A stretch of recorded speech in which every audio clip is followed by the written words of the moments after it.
It is probably the single most important mathematical idea of all. The notion of proof by circle and line or ruler and compass construction means that geometry can be known about in a way that is different from knowing about physical things, and so makes geometry epistemically differentiated. Furthermore, starting from circles and lines alone and constructing a relationship using circles and lines alone makes the conclusions certain in a way that nothing else was at the time. In geometric reasoning, the argument and the conclusions were made supremely clear and evident to the senses. Indeed, the concept of proof, a mechanism that gave a warrant for claiming geometry to be perfectly and absolutely true, made geometry the very paradigm of what we mean true and certain knowledge to be. In effect, in our understanding of nature, true means true, like geometry is true. Come go with me. Open your mind.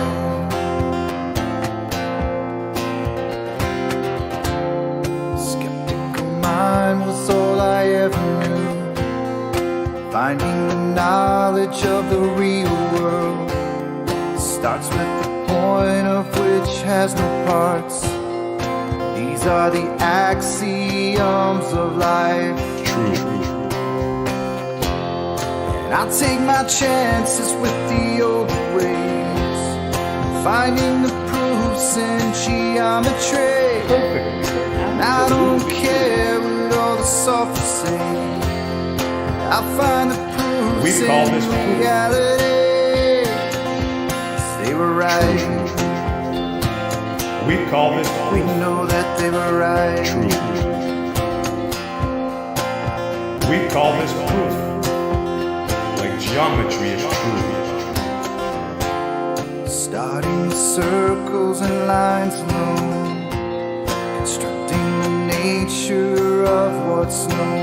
We call this proof. Conclusions are clear and the evidence seen. This 3D space works perfectly.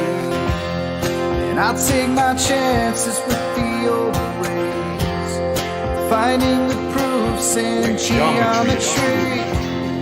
And I don't care what all the sophists say, I'll find the proofs in reality. Geometry is true.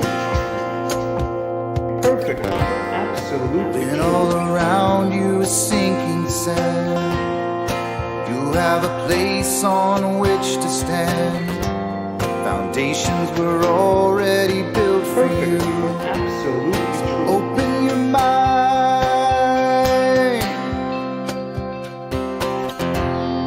And I'll take my chances with the old ways, hearing the words of what the ancients said. They say my words sound like sorcery, but there's wisdom in all honesty. True.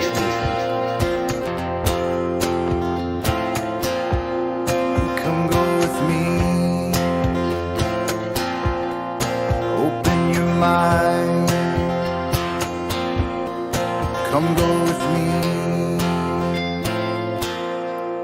We'll find the truth. Absolutely true.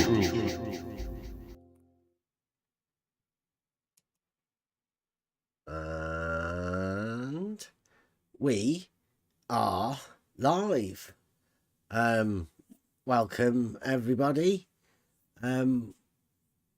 What's going on with the names in the YouTube chat? Why's everybody changed colour and what's going on? Mike, balanced. Why have you got different colours? What's that about? Is that new? It's the first time I've ever seen that. Welcome. Completely full. I haven't done that. I didn't change anybody's colours of the names or anything. Welcome. It is Thursday, Euclid night, sort of geometry, but I've told the guys over at Blue Marble Science, the ones that can't see a contradiction, I will go over the contradiction thing tonight, the horizontal paradox, maybe, or one of their other contradictions. Oh, thank you very much. Godzilla's just gifted a few memberships out there. We do have a video I'll be putting out. Was hoping for video number 3 from Flat Earth Math.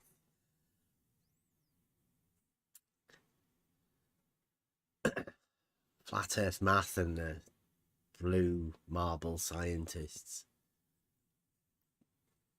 Yeah.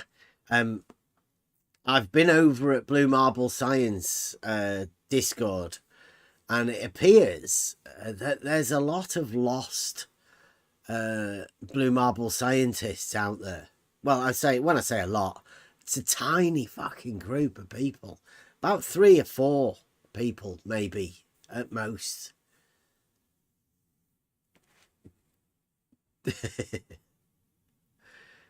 So they get the green names. I don't know what those other names are, though. Why is the orange and all of that? What's that about? I think it's only in you, because on my screen everything is as it was. Oh, was it? Mike, I've got Mike is he's orange, and Balanced Truth was like a brownie color. Maybe some update. Yeah. Yeah, I know the members and the mods. We know that. It's just the other ones. Okay, so building up on the contradictions that we've been dealing with from Trivium. It's rather strange when you go over to these other areas where the people are so strange. They're always asking questions and making up things about what they think about you, and flipping conversations and turning everything upside down. I mean, they've been doing it for quite a while, and to me, it just seems really confusing. I don't know how they managed to continue, like, with all of the... I don't know. It seems to be messed up, but they seem to think it's normal and find some way to turn things around. So, at the moment, it seems to be...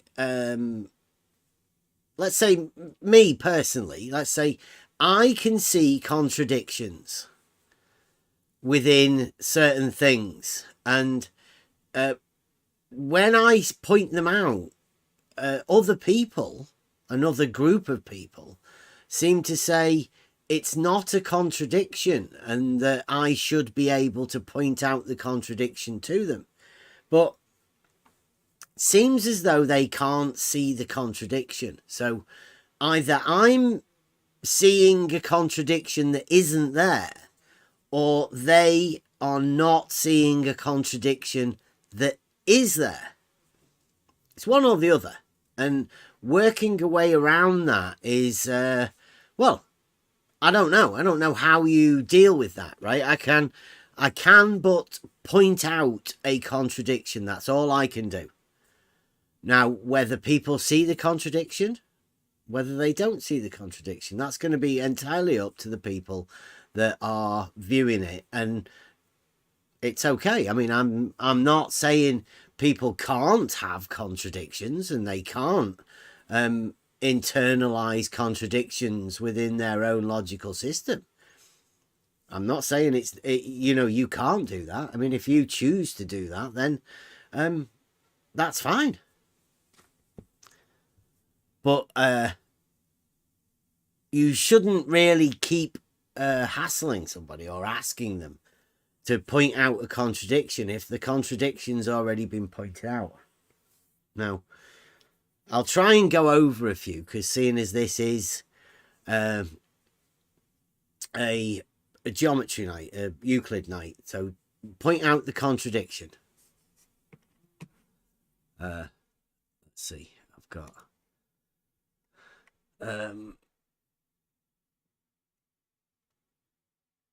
I don't know how far back we have to go with this.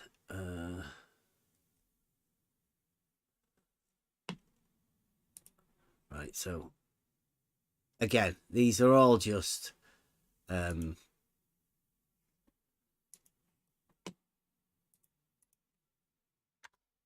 screenshots. They're all going to be a little bit messed up, but they will sort of come together. So this one, over at Blue Marble Science, thank you very much, Blue Marble Science, for letting me be part of this experience. So, Nerd Alert starts all of this off. He's one of the mathematicians of the Blue Marble Science. He says, horizontal planes are only horizontal in a given point in our model. I'm surprised George didn't teach you this. George, not Zach, God rest his soul. He said, well, he tried, but you didn't listen. Now, I don't know who Nerd Alert is, or whether English is his normal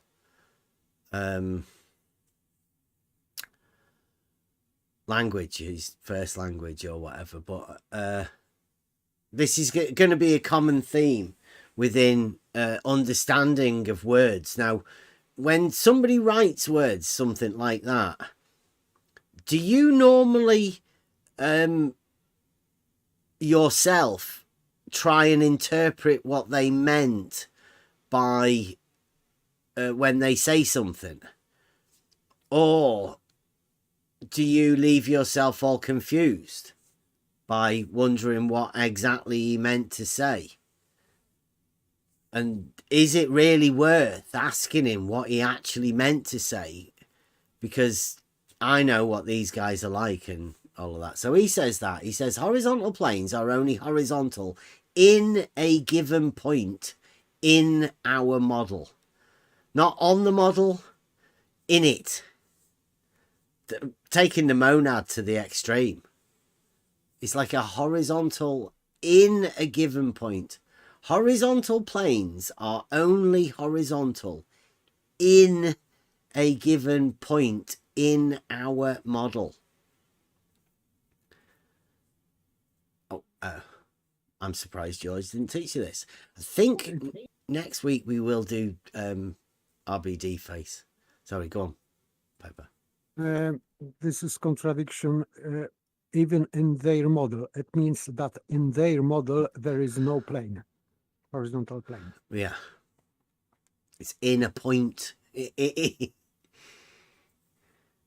Horizontal planes are only horizontal in a given point, and nothing. A point is that of which has no parts, and horizontal planes are within that. But I mean, Nerd Alert, he's one of the highest ranking mathematicians over there on the Blue Marble Scientific front in Blue Marble Science on Discord. This is the cream of the crop.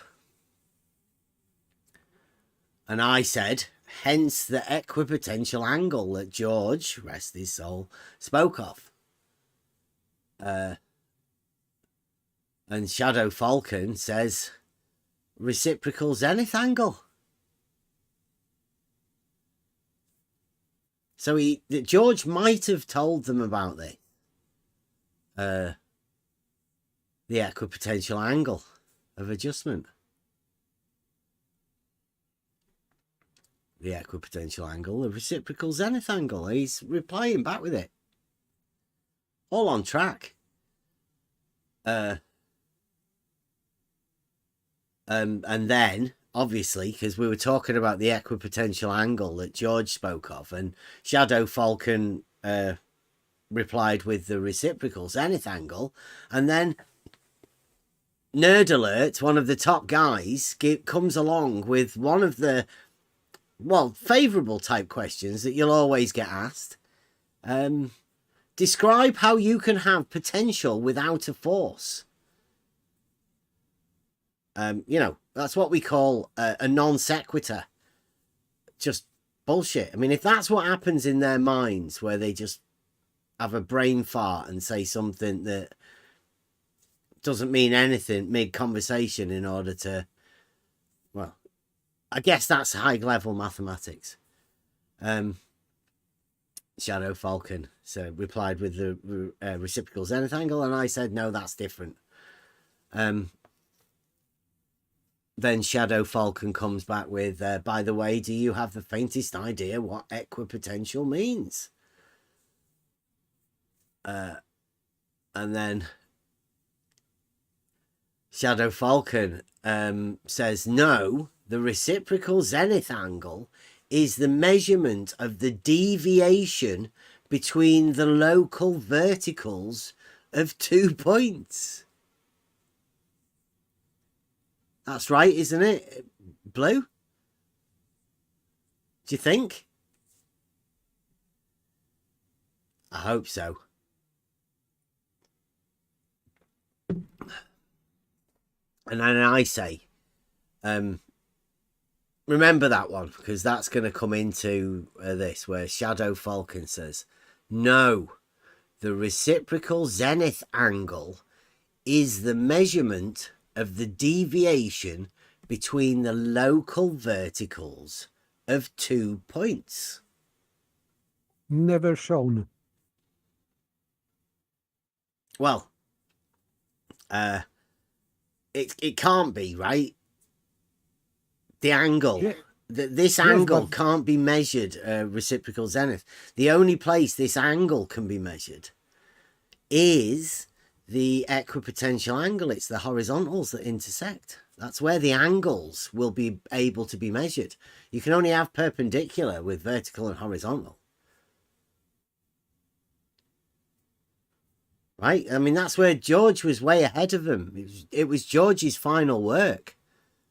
The equipotential angle of adjustment. He understood that you are never going to be able to measure a vertical deviance like the reciprocal zenith angle states,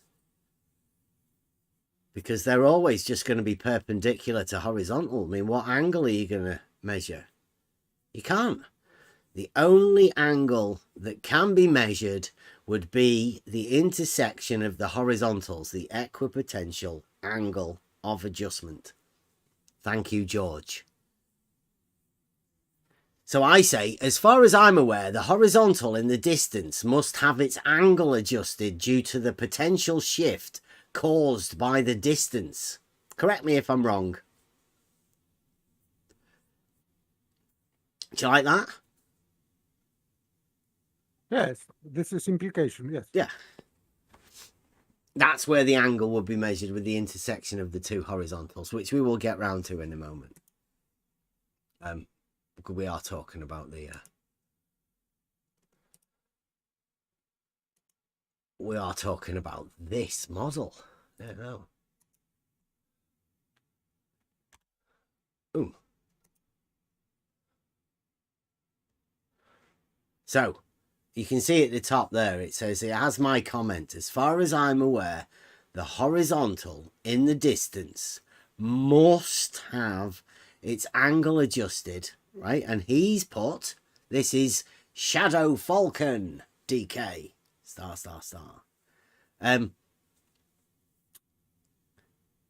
As is shown here, the equipotential angle of adjustment.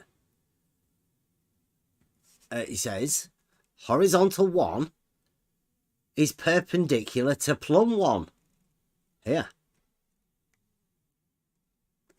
but definitely not parallel with horizontal 3. But horizontal 3 is perpendicular with plumb 3. I think he's letting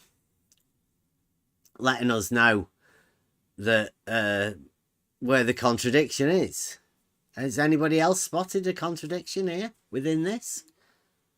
Personal vertical has its own personal vertical, horizontal. Yeah, the horizontal 1, if extended, would cut both plumb 2 and Plumb 3 not perpendicularly. Now, to me, that's a contradiction, because horizontal and vertical are perpendicular. There is no way that you could possibly have a horizontal intersecting a vertical not perpendicularly. It's impossible, unless it appears some random person in a Discord channel decides to draw a model. Now, remember, it's only me that can see this contradiction. Good afternoon. Hey, Rob. Good afternoon. Because is it Monday today? No, it's Thursday. It sounds like Model Affliction Monday to me.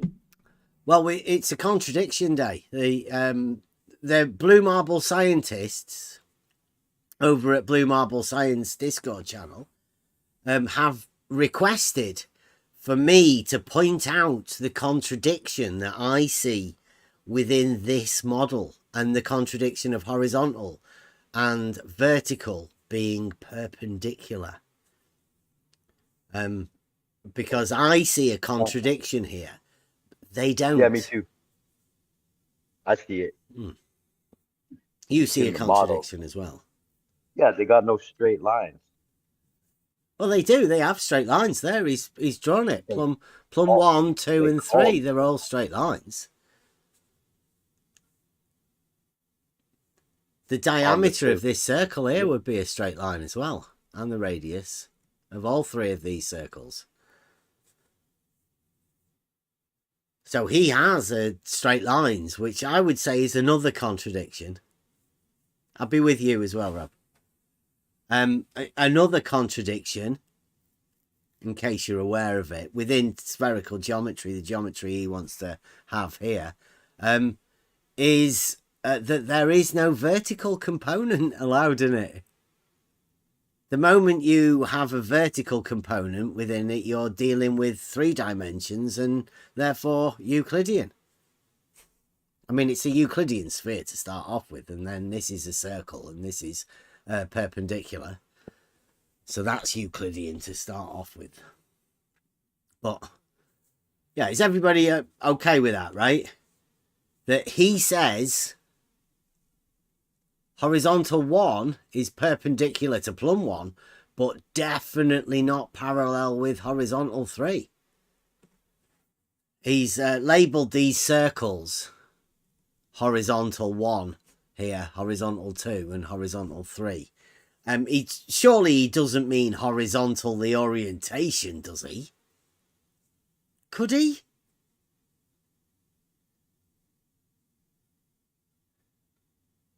What do you reckon? Oh, thank you very much, Gadget.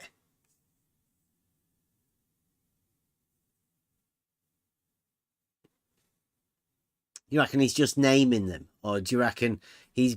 Because he did write Plumb 1, Plumb 2 and Plumb 3.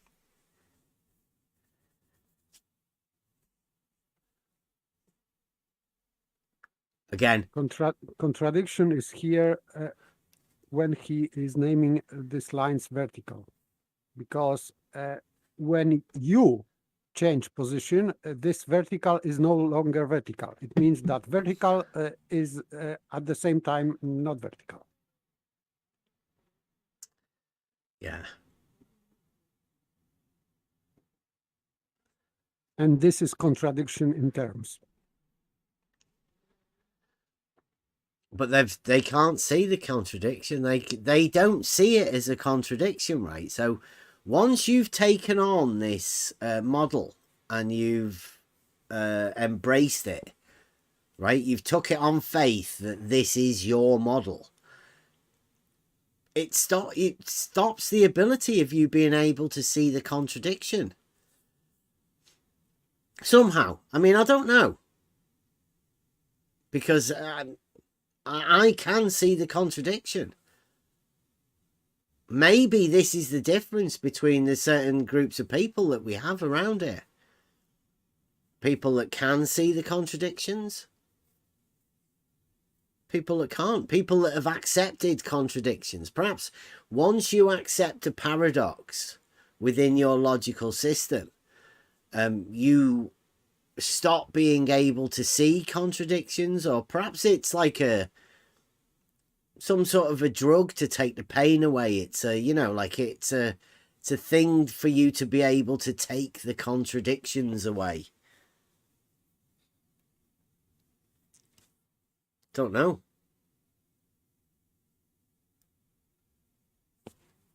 So let's go a bit more. I've got a few more of these little things.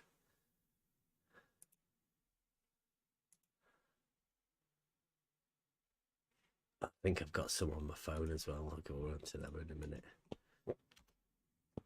To say thank you to Blue Marble Science and the Blue Marble Science guys.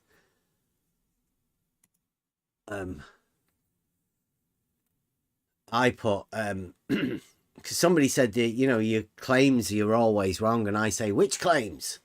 That horizontal and vertical are perpendicular. And Shadow Falcon says that we've made a contradiction. So I've claimed that I've seen a contradiction within their model, or Shadow Falcon's model. This model is Shadow Falcon's model. And I say, not you. I say, you know, he hasn't made a contradiction. I said the contradictions are inherent to your monad. You know, the model that they worship, their God. And then he asks how, right? Because I'm saying that the contradictions are inherent to this. He's made a model of his God. Like they worship this thing to the point that he's made a computer model of it to try and justify what I would say is a contradiction. But he's building a model so he can personally forget about a contradiction, that it's obviously there. How? Shows me the picture again. And I say the monad dictates. And this is the important part here with Chaiki for this one. I say, which claims? The claim that horizontal and vertical are perpendicular. Remember, this is the video that Flat Earth Math made his own straw man up about. He got really upset about vertical and horizontal being perpendicular. The geometric relationship between vertical and horizontal. Chaiki says, no, they are not. I say, which claims? That horizontal and vertical are perpendicular. Chaiki says, no, they are not.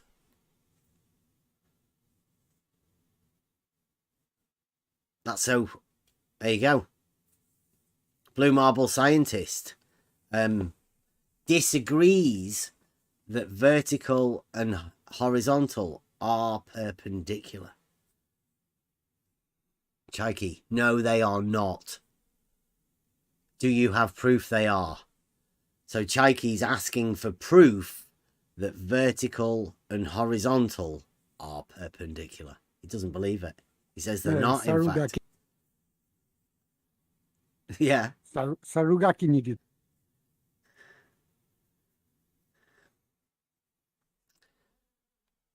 So then here, and this is two conversations going on here, right? So there's Chaiki with the stating that vertical and horizontal aren't perpendicular because he's a fucking genius, Chaiki. It's a good job they have him over there. And then Shadow Falcon says, how? And I say, your plums aren't plumb. And he says, they are. These three are all plumb. according to him.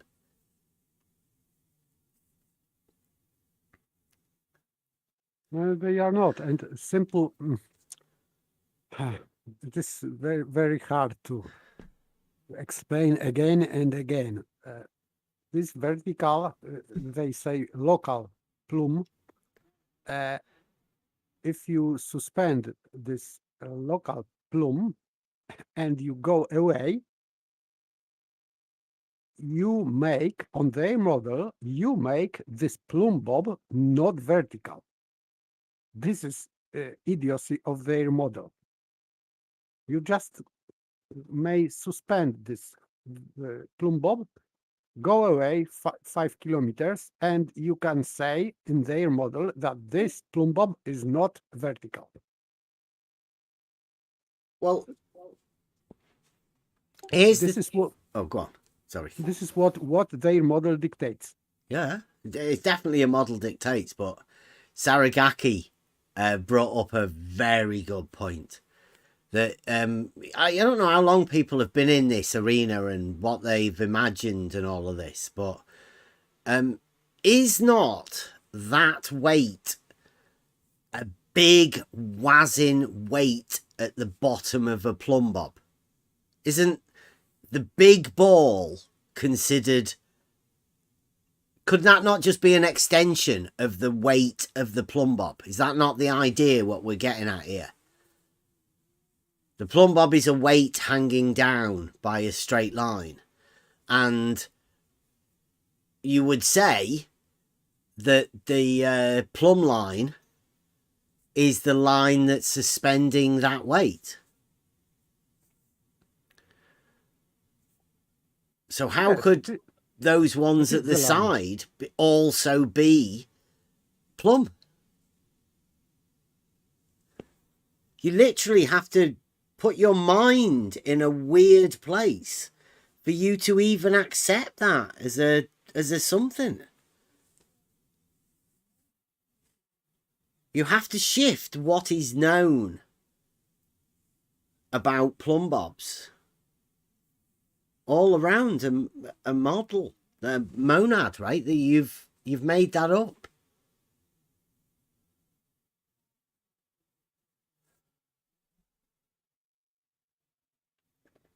On this picture, if you travel between three so-called verticals, this one at which you are, it is vertical, and rest of them is not. So you traveling between three so-called verticals, you are making them vertical as you travel, which is nonsense, because this is not your position which establishes vertical. So this is nonsense and contradiction, because if you travel between verticals, it means that this is vertical and the second one is not vertical, and travel to this one, which you said it is not vertical, now it is vertical, and the second is not vertical, and vice versa. You can switch between them and rename them. This is vertical, this is not. This was not vertical, now it is vertical, and the previous one was vertical, is not vertical.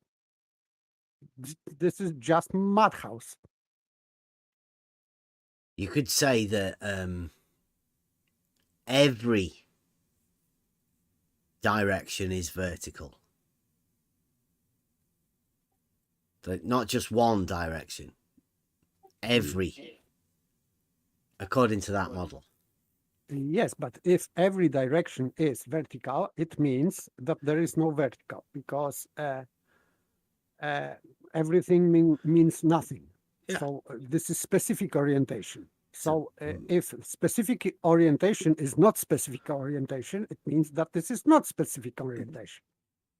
It's a massive contradiction, right? You have to give up vertical for you to have this model. But they don't realize that within their model, you have to give up certain things. And not only giving up vertical as being an orientation, because it turns into every orientation, what you're doing is you're giving up horizontal to a point at the same time as getting rid of vertical. So you're getting rid of both of them, actually. You're losing vertical as an orientation because it becomes every orientation. And you're losing horizontal because it gets reduced to a point. Yes, because vertical in geometry is perpendicular to line or plane. So if they have no plane, horizontal plane, it means that this vertical is not vertical because it has to be vertical to something. And if they are getting rid of horizontal, it means that this vertical cannot be any longer called vertical because it is vertical to nothing. Nonsense, complete utter nonsense.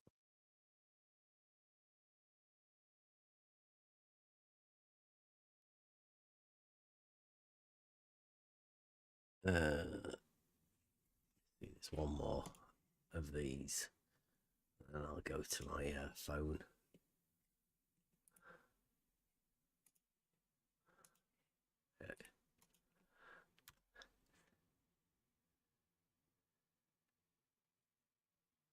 Thank you, Gadget. Enjoy some tea. Love from France. Love. Nice. Thank you very much. Shadow Falcon. Inspector Gadget. Gadget Inspector. Getting some more artwork going, I think. He's been a bit busy. Right, so next picture. I say to him, your plums aren't plum. Says here. Shadow Falcon. I don't know who Shadow Falcon is, but he's obviously good at making models on computers. And he quite likes this one. This one's his own model.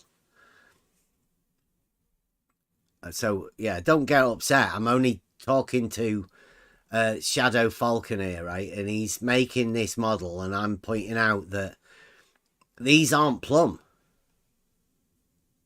You know, like what you can't really do is stick toothpicks in an orange and say all of the toothpicks are vertical or plum. It doesn't work like that, because that's not how you derive plum. And then he says, which reference? Like plum has a reference. The edge of the picture? The orientation of your screen? What makes you say they aren't plum? You see that? So, Shadow Falcon, I hope you're listening. If you're not listening, Chaiki, can you clip this for him? You know, get your record button going again. Got loads of clips of me saying stuff. Chaiki loves this sort of stuff.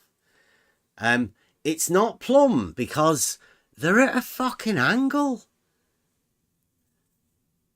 That's what makes me say that they're not plum, right? Because they are obviously not plum. Look at the angle they're at. You've not given us a really big picture, so I can't really tell whether that one's actually plum or not. But just because you put sticks into a ball doesn't mean that's plum. And just because you draw a circle and then label it horizontal doesn't mean it's horizontal. Especially if fucking intersecting with each other. Now, I know you may be trying to base your model on something. But the plain facts are these circles are not horizontal because you label them. And these plums are simply just not plum. Now, if you want to think that they are local or whatever, but they're just simply that they're not. It's not a scale model, and even if it was a scale model, they still would not be Plumb. So, thank you very much, Shadow Falcon DK, triple star.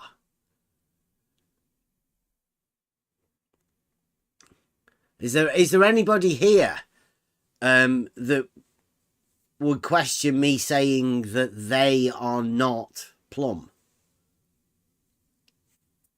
These I No. will not. no. Okay. So, the contradiction is really you drawing a picture and labeling things horizontal and plumb when they just simply aren't. That's it. That's it. I don't think we can say much more than that. Shadow Falcon. Thanks for showing us your model, though.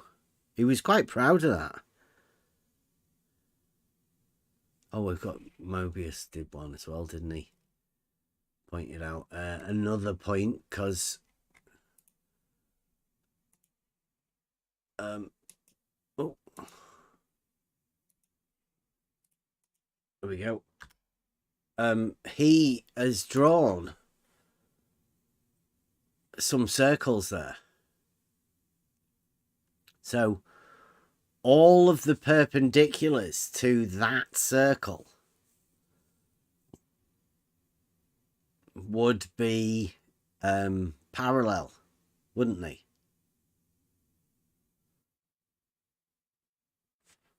So does that mean that all of the verticals, the perpendiculars to the circle, would they all be parallel? So the verticals will only be parallel as long as they're on the horizontal circle associated with the initial, not plumb. With the initial, I think I'd call it toothpick, right? Because it's easier to imagine it as a toothpick stuck in an orange. Yes, but in that case, they are maybe toothpicks, but not on an orange, but on the circle. These red ones, at least. Yeah. It means that this ball beneath the circle has nothing to do with these horizontals, these red ones. So bye-bye, model.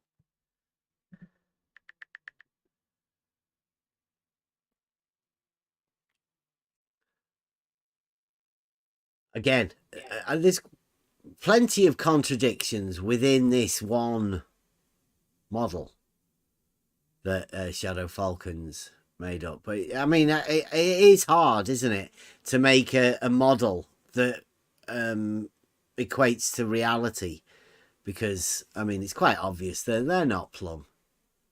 He can imagine the Plumb, but I'm guessing he's never actually held a Plumb. Plumb bob. Because I don't know whether anybody's ever held a plumb bob at that angle. Or this angle. Or any angle other than vertical.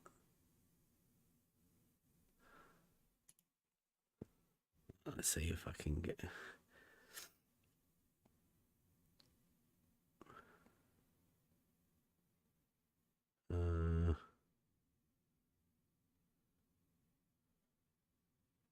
Did we have the equation? Was that this morning? Or was that maybe yesterday?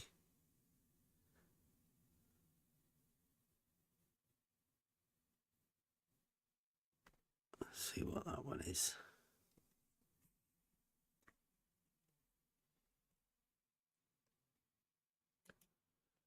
Oh, this is Saragaki.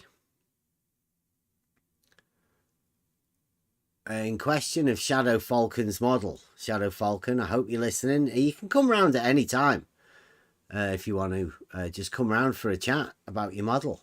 I mean, you must be proud of it. Come and show it off.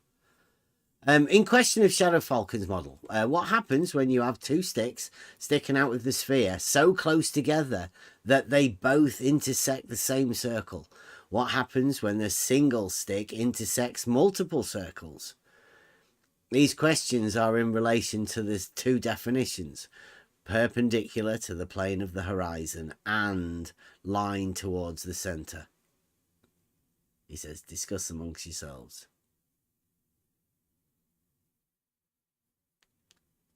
Well, there is nothing to discuss. Contradiction. Perpendicular means that verticals are parallel to each other. So they cannot line towards the center if the center is point. So they cannot converge to point if they are perpendicular to the plane of the horizon. Simple.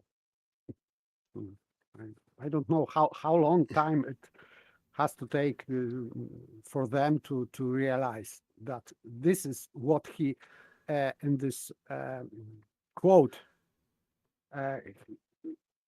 these two quotes with "and," this is contradiction. So these two sentences are contradicting each other. So nothing to discuss here. Yep. Well, I mean, they can come in. The Blue Marble scientists should have their say, right, to justify how they consider this a not contradiction. Yes, of course, but he said, discuss amongst yourselves. Yeah. So we have nothing to discuss here. Well, that was Saragaki. Oh, okay. I guess he wants them to discuss it, right? Okay. Not just us. I mean, they deserve to have their say.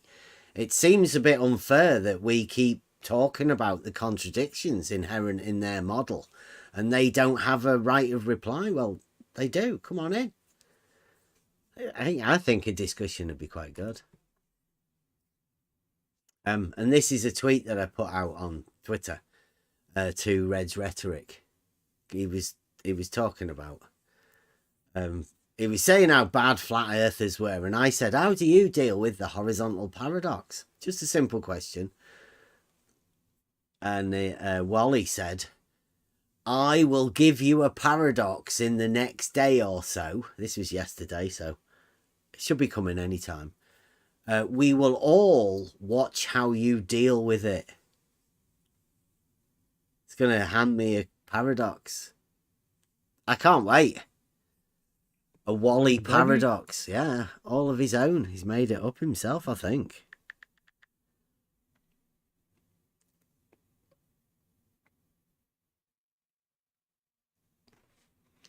Not too sure, though.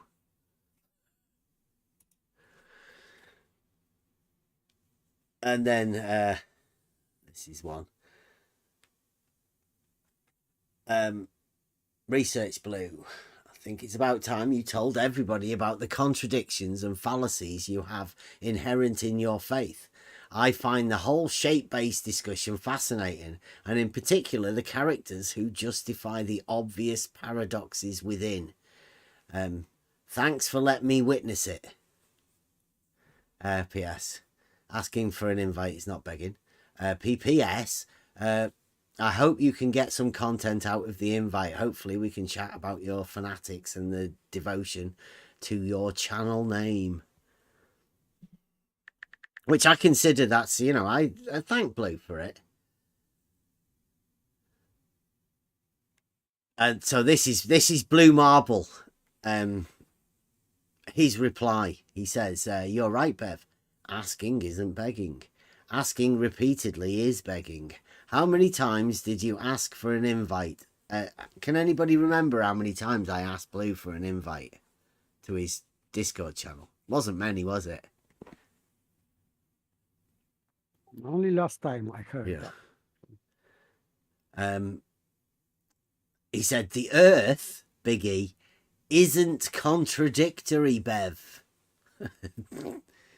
I would say the Earth is pretty contradictory itself because there's water. So calling it after, I don't know. He says it isn't contradictory. your interpretation of geometry as it relates to the earth mixed with your religious beliefs cause multiple contradictions. Let's go over that again. He says, Blue Marble Science, the earth isn't contradictory, Bev. Your interpretation of geometry as it relates to the earth, he's put two its in there, as it relates to the earth mixed with your religious beliefs cause multiple contradictions. So I would say, state them. Let us know. Let us know the contradictions that have caused from my, I don't have any religious beliefs, but, you know, like, Yes, what does he imagine? Yes, he is implying that you have these religious beliefs regarding the earth or geometry in relation to earth. Yeah. But I didn't spot any. I haven't got any religious beliefs about earth and geometry. So I would say no one normally thinking man has religious beliefs about geometry and earth itself. So I think he's projecting his belief to us. Yeah, I think so. But I mean, I think he might have got touchy because I said it. The contradictions and fallacies you have inherent in your faith. I think that was the bit that might upset him and made him say this about religious beliefs. But he has a faith. There's no way of getting around it. Betty told you, Blue. You guys have a faith.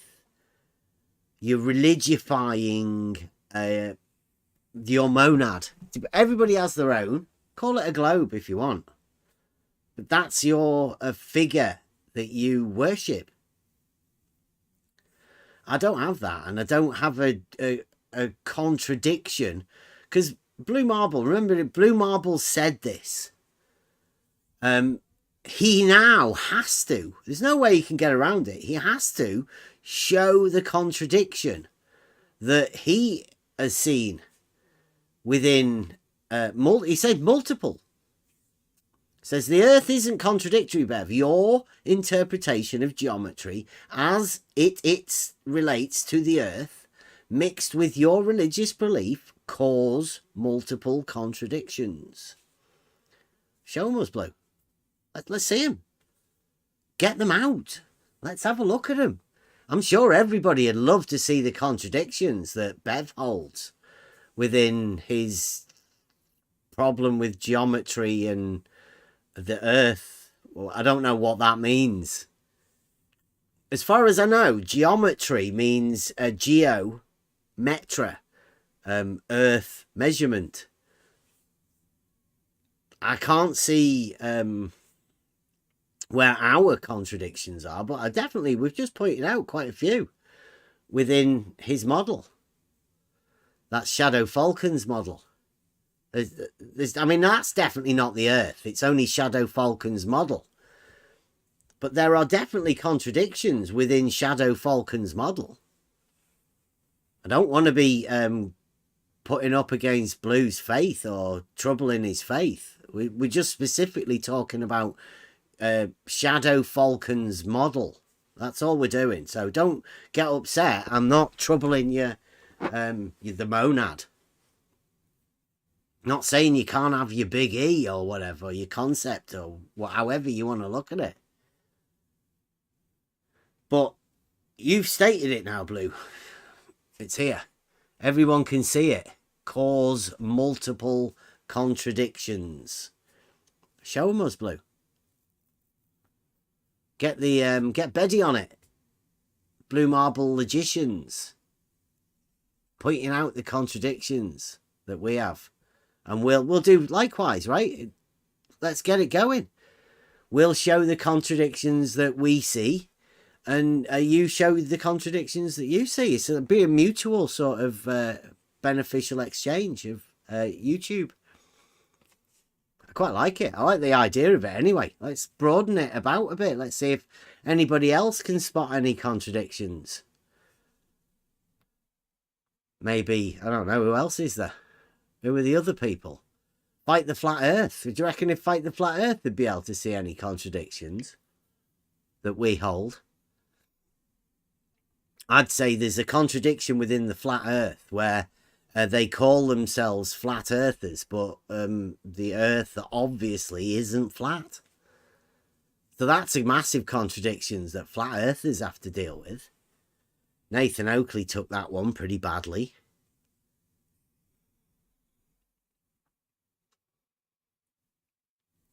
He says, I think you're the one that needs to own up to the problems your religious dogma creates.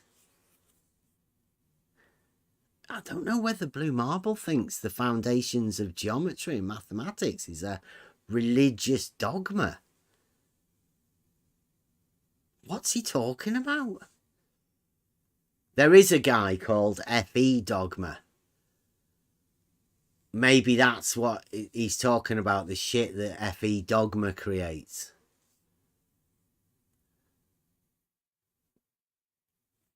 And F.E. Dogma, being a flat earth dogma, he's like flat earth math.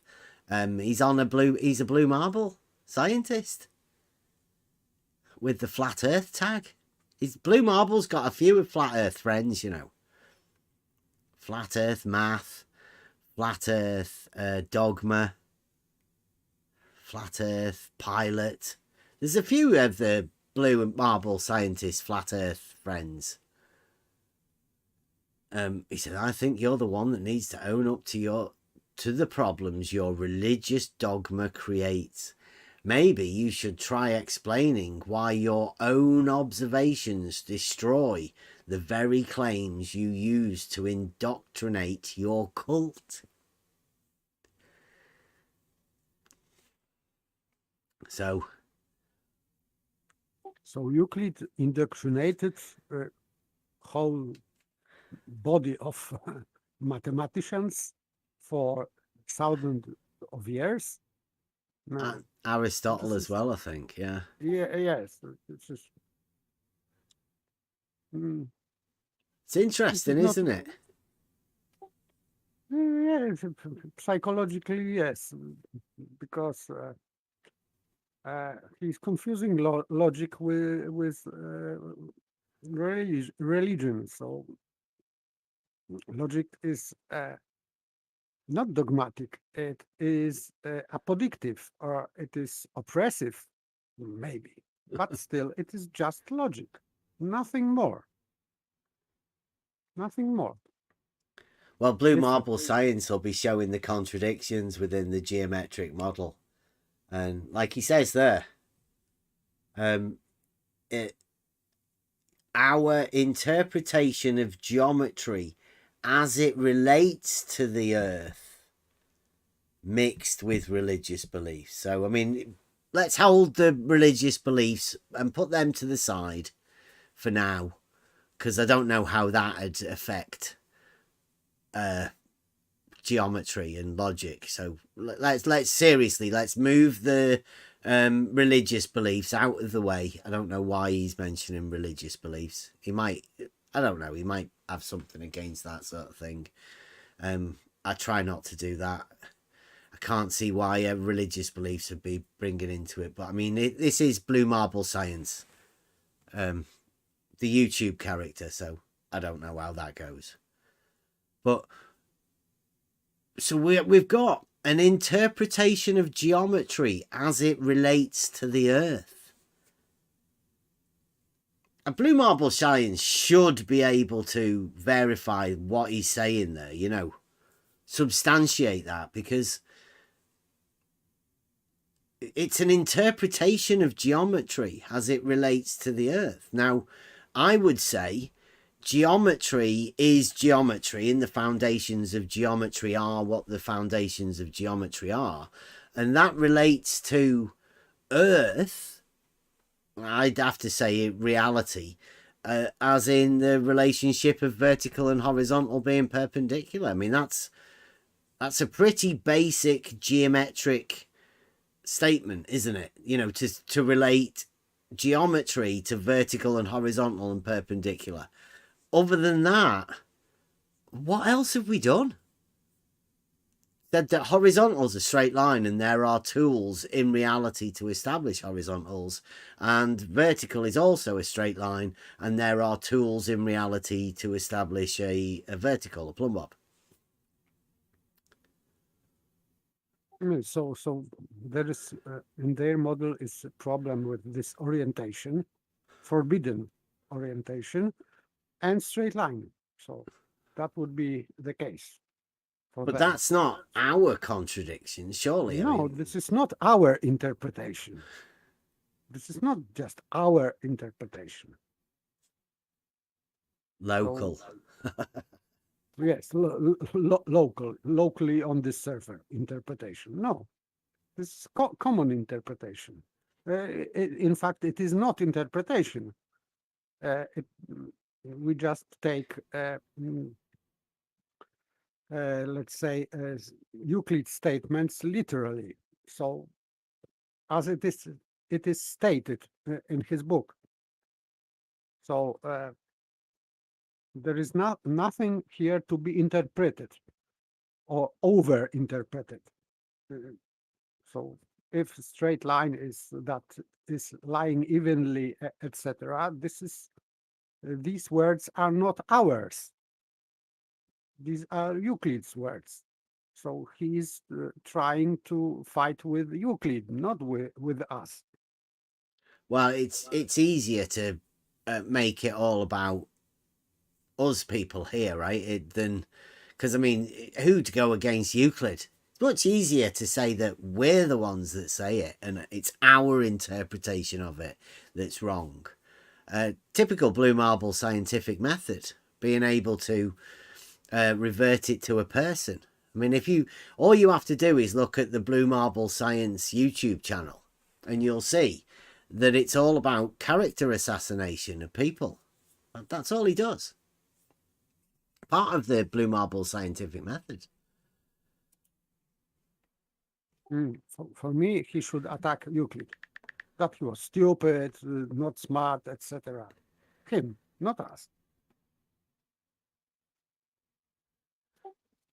Strange. Yeah, and here, this is the final one. This is Chaiki. Now, I consider this to be you're going into the mind of a fanatic, right? That's gone so far. I'd even say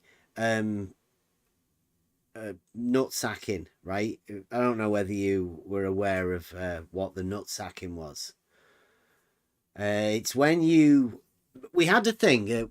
Penrose, he's a very, very clever man. But Penrose decided he goes into space.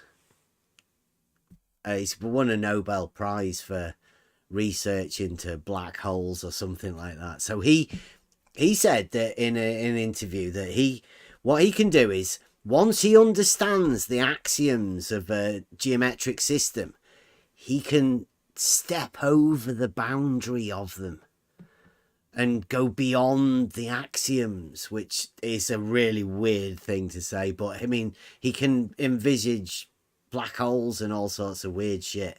So we said that was a Penrose, like it's a place where you shouldn't really put your mind, right, beyond the axioms of a geometric system, to bend and twist and play with the rules of geometry. Well, we have the idea of a nutsacking, which is a similar sort of thing, but rather than allowing your mind to expand into space, you sort of put it to the center. You do the opposite.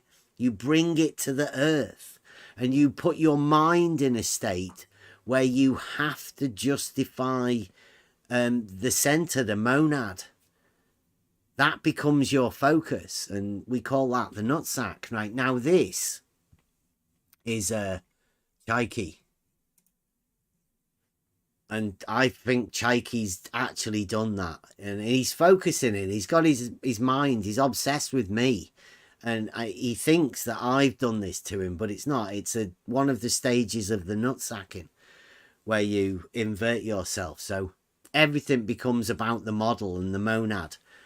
And you can't think clearly about anything. So I know he's English isn't his first language.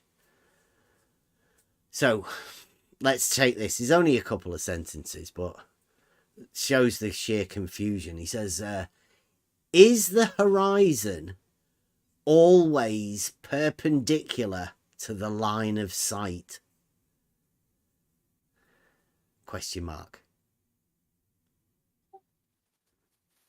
For me, this maybe he meant parallel, because it doesn't make any sense. Because if line of sight is perpendicular, it means that you are looking down or up.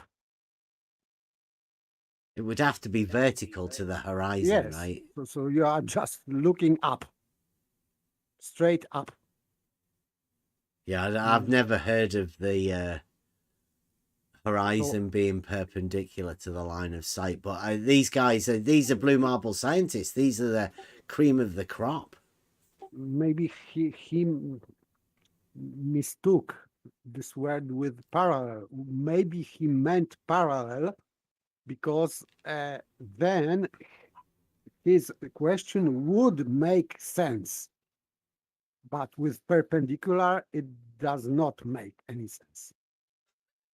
Yeah. Constance is saying the guy doesn't know what line of sight is. Well, I mean, line of sight is it's sort of a contradiction in terms anyway, because you don't see in a line. So I don't know. It's one of those things that you can be led into believing, like Chaiki here, right? If you take line of sight to be a literal line, then you can end up confusing yourself, thinking it's vertical, like Chaiki here. It's sort of similar to people who say eye level. That means multiple different things to different people. It's the linking of words that can conjure up different ideas. I think we had it last week within the trivium, the ambiguity within the words and how you can link words together to make them mean something different. So, yeah, the line of sight is confused, and Chaiki has also got very confused. Either he's confused about perpendicular, he's confused about horizon, because perpendicular means that horizon must be a straight line to start off with. The line of sight must be a straight line that's perpendicular, so that's also got to be a straight line, which it can't be. So it doesn't really mean anything, right? It's a vacuous statement. Yeah, no, nonsense. Well, Blue Marble here, like he's in the chat. Nothing to respond here. Yeah, but there is, because you have Blue Marble scientists that actually, I don't know. Right, check this out then.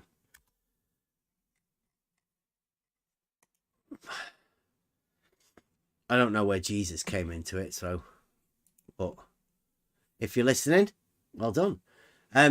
He may be one of the Blue Marble scientists. Jesus, you idiots are stupid.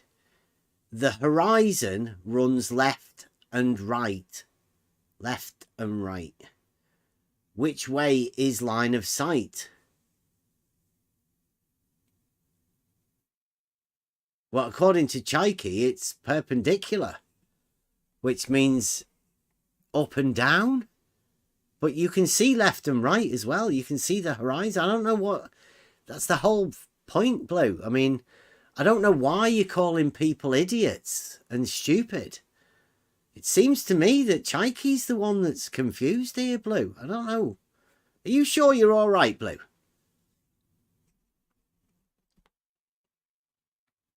We'll go back to what Chaikey says, right? So Chaikey says, is the horizon always perpendicular to the line of sight? Well, as we all know, Blue, yes, the horizon is a horizontal line that runs from left to right. Now, Chaikey's asking, is the horizon perpendicular to the line of sight?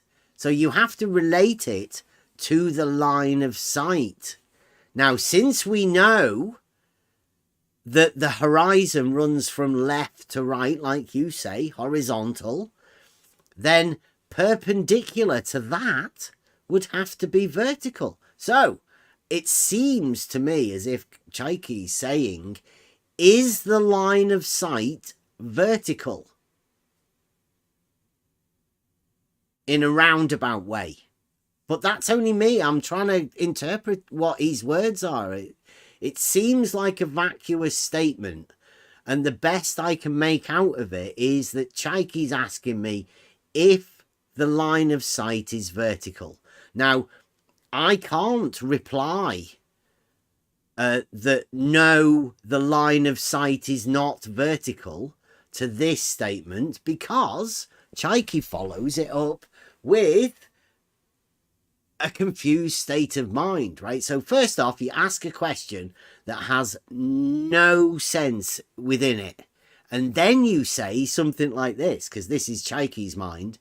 He says, if not,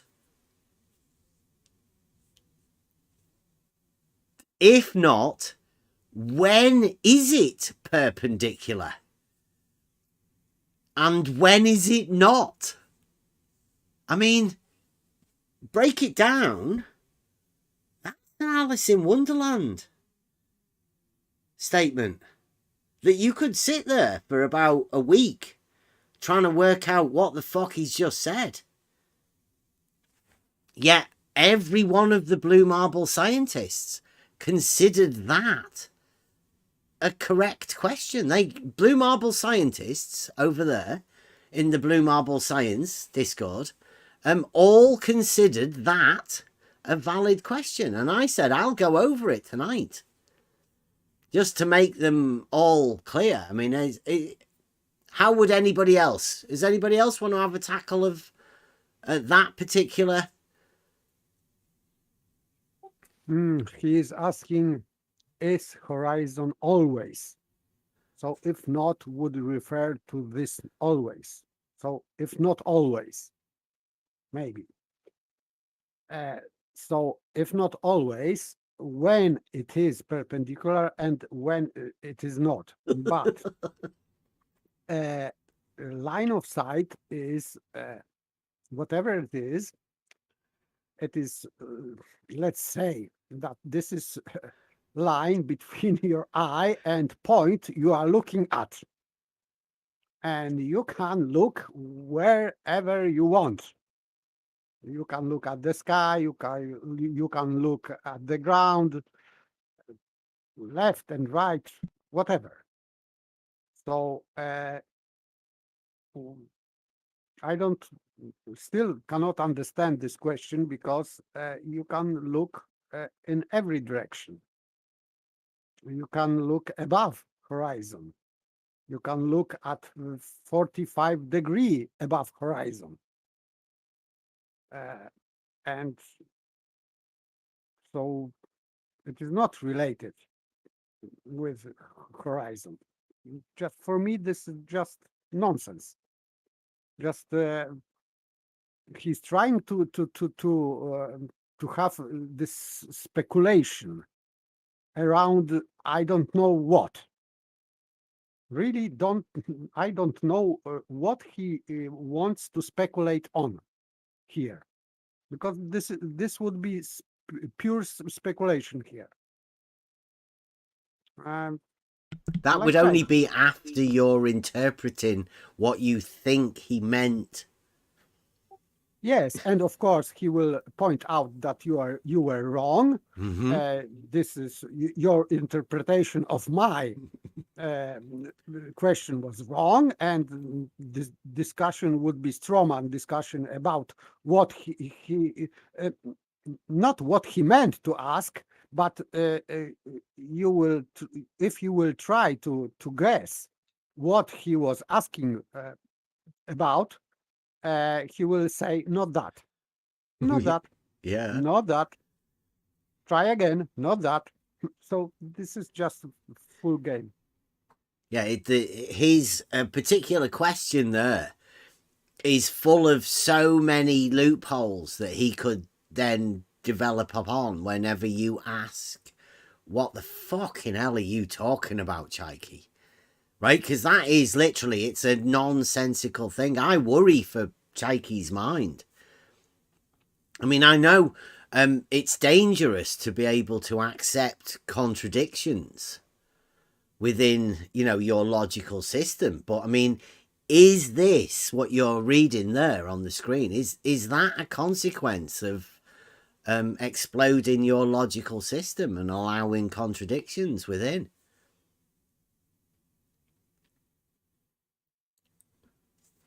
Blue Marble, just sort out some of your things, Blue. Tell us one of the contradictions. Thanks for being in the chat, though. He's got a question. Blue Marble's got a question for you, Paper. I'll get it here in the chat. Here we go. He says, you can look at a point on the horizon, Paper. He's addressing it to you, right? You can look at a point on the horizon, Paper.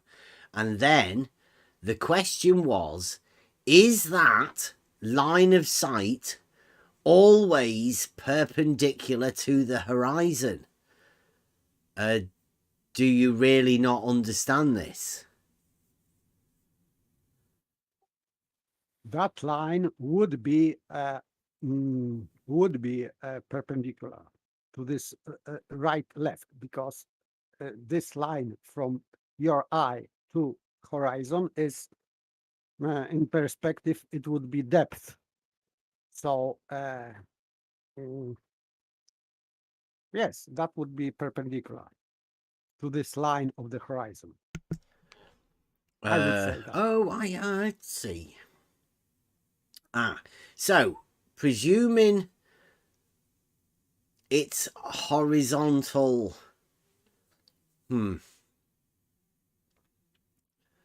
He's talking about horizon, so I guess it is true horizon. This line, we are at the beach, and we are looking at this true horizon, which is a line from left to right. Well, yes, but it's a horizontal plane, not a line. But I can understand what he means if you want to represent it as a line. Yeah, I am talking only about line, and Chaiki was talking about, as I remember, about line. Let's see. We have to go back. Is the horizon? Yes, he's talking about horizon, not plane of the horizon. So he is talking about, I think, and I assume that he is talking about this true horizon, which is line from left to right. But then, could you be sure that you could construct an isosceles triangle at the far left point and the far right point to make that perpendicular? And I don't know whether you could, because you can't say that, because it's not horizontal formed as though it's the base of an isosceles triangle, right? In the distance. It would be isosceles, but not horizontal. Not this triangle would be not on horizontal plane. Yeah, but see the horizontal, if you're thinking it's a line and saying it's going to be perpendicular to that line, then you would have to be able to construct a distance on over at the left and a distance over at the right. But seeing as the horizon is an optical thing, an apparent position, I don't think that you could actually form the triangle in that way to give a length to the horizon as a distance. So I would be hesitant as to say that yes, you could have a perpendicular in that respect. I never even thought about it like that. Yes, this is new for me also, but at first glance, I would say yes, because I cannot see objections, strict objections for that. Because I can visualize what he's saying, this horizon line and my line of sight.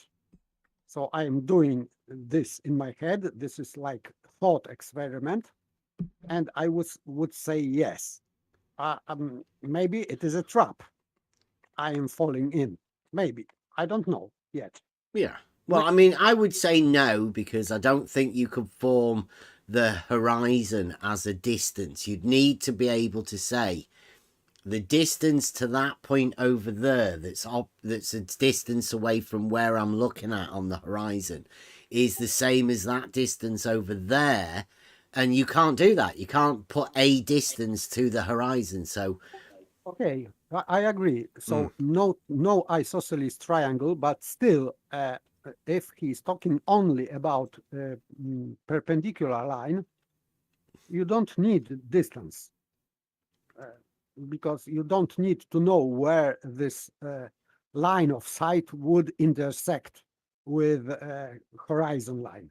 yeah, you could say that if there is a horizontal out there, depending on where you're looking or whatever, then there could be a line formed that is perpendicular. I wouldn't say it always is, because your line of sight could be looking over to the left of the horizon, or like once you mark one point on the horizon, then does looking at a different point on the horizon mean that you could always be perpendicular to it? I mean, how would that work? If you looked at a corner of where you had your isosceles triangle, would it then be perpendicular, or would you then form a new horizontal to make it? Yes, because for example, if you are on the sea and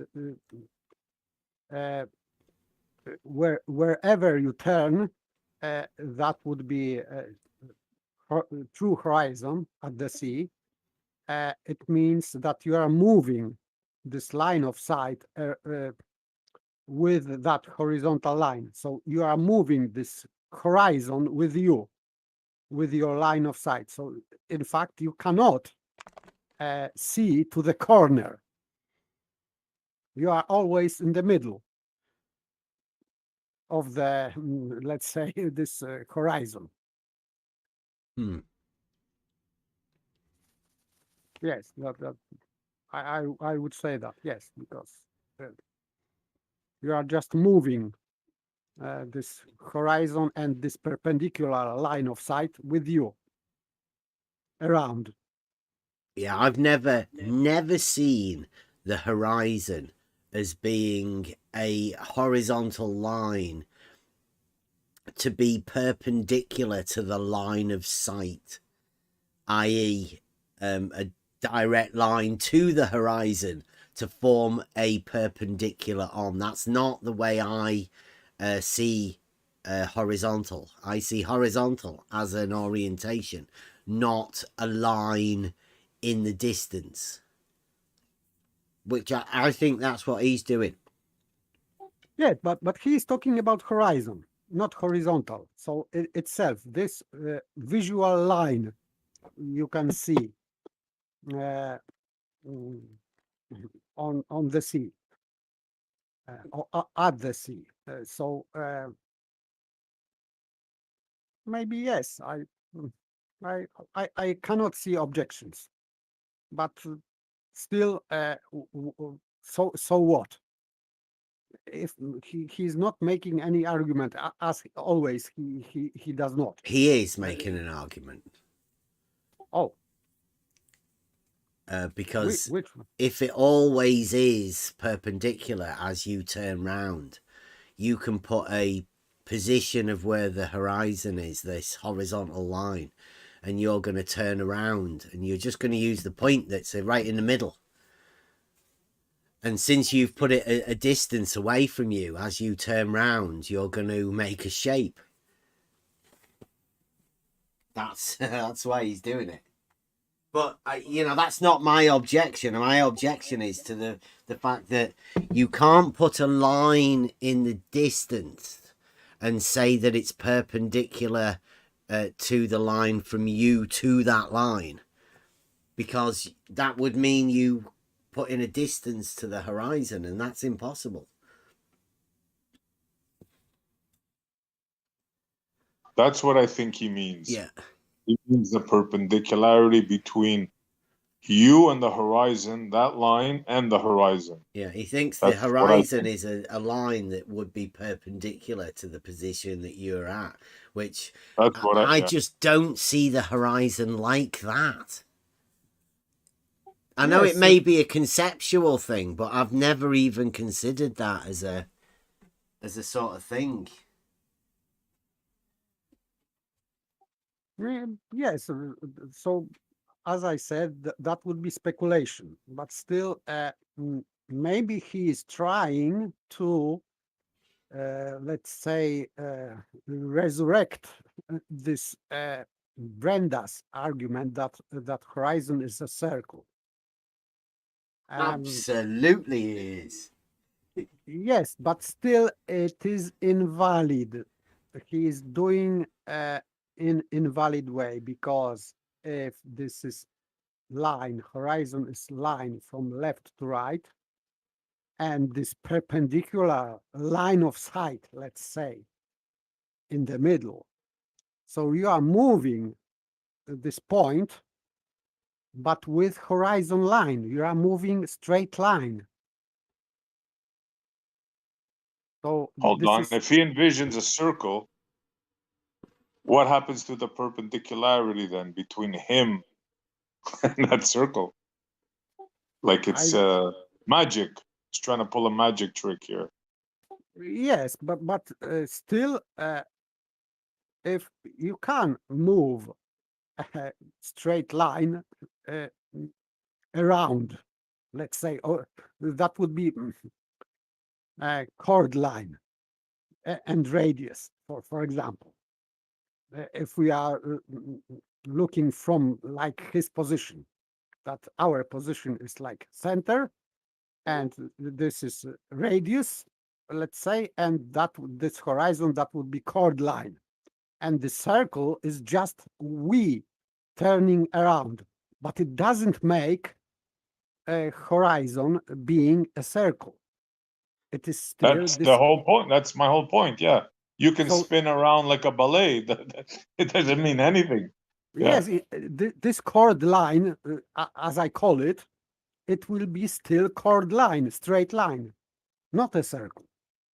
And if you do draw a circle with that straight line, then where does your perpendicularity go?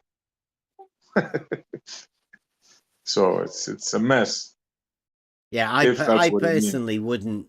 I've never thought about it like that. I'm now thinking about it, right? The horizon is, well, all horizontals are defined as being parallel to the plane of the horizon. So the plane of the horizon means it's a plane, not a line. And if you want to place a horizontal line on a horizontal plane, then it can be in any position, because the horizontal plane is a horizontal plane.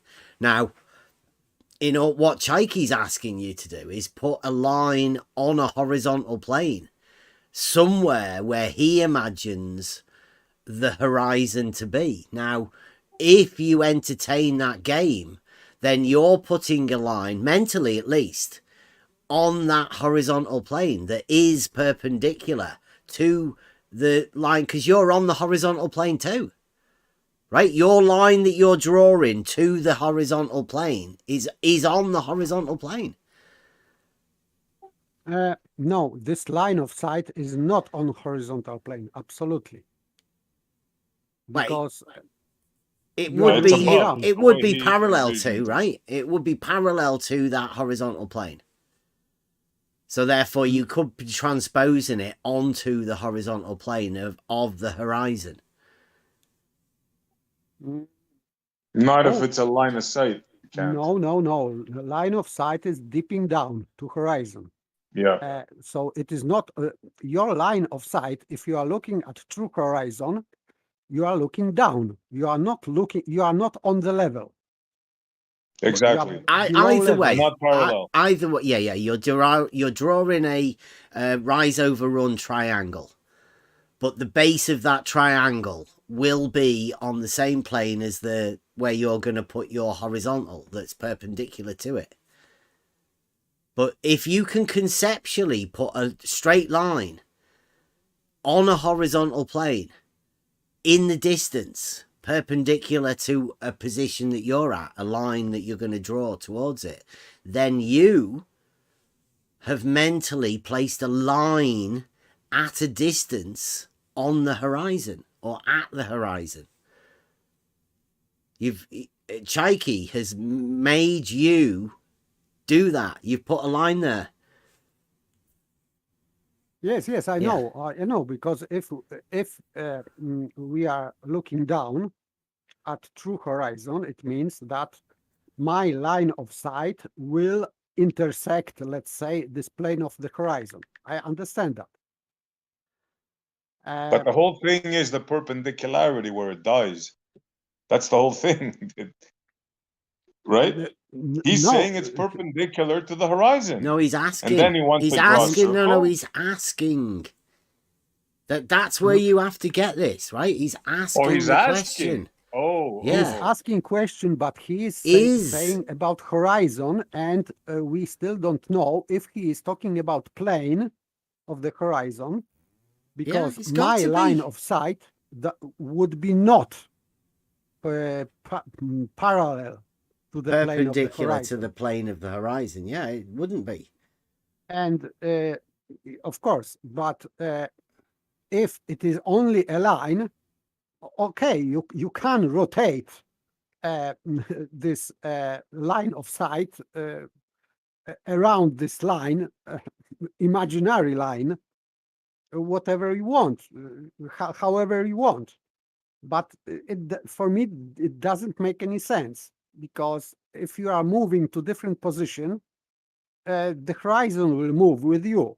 So I would say that this is impossible to just rotate vertically, let's say, even if you are going up.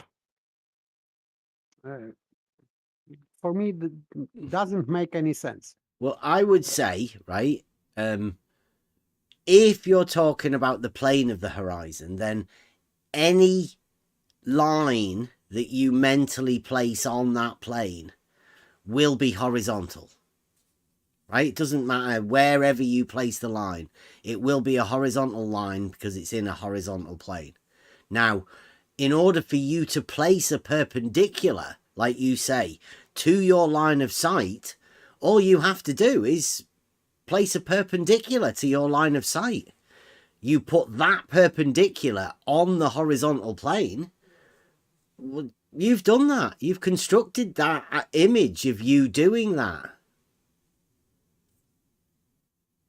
What? How's it helped you? I wouldn't even let him pass step one. Because if he's asking the question, right?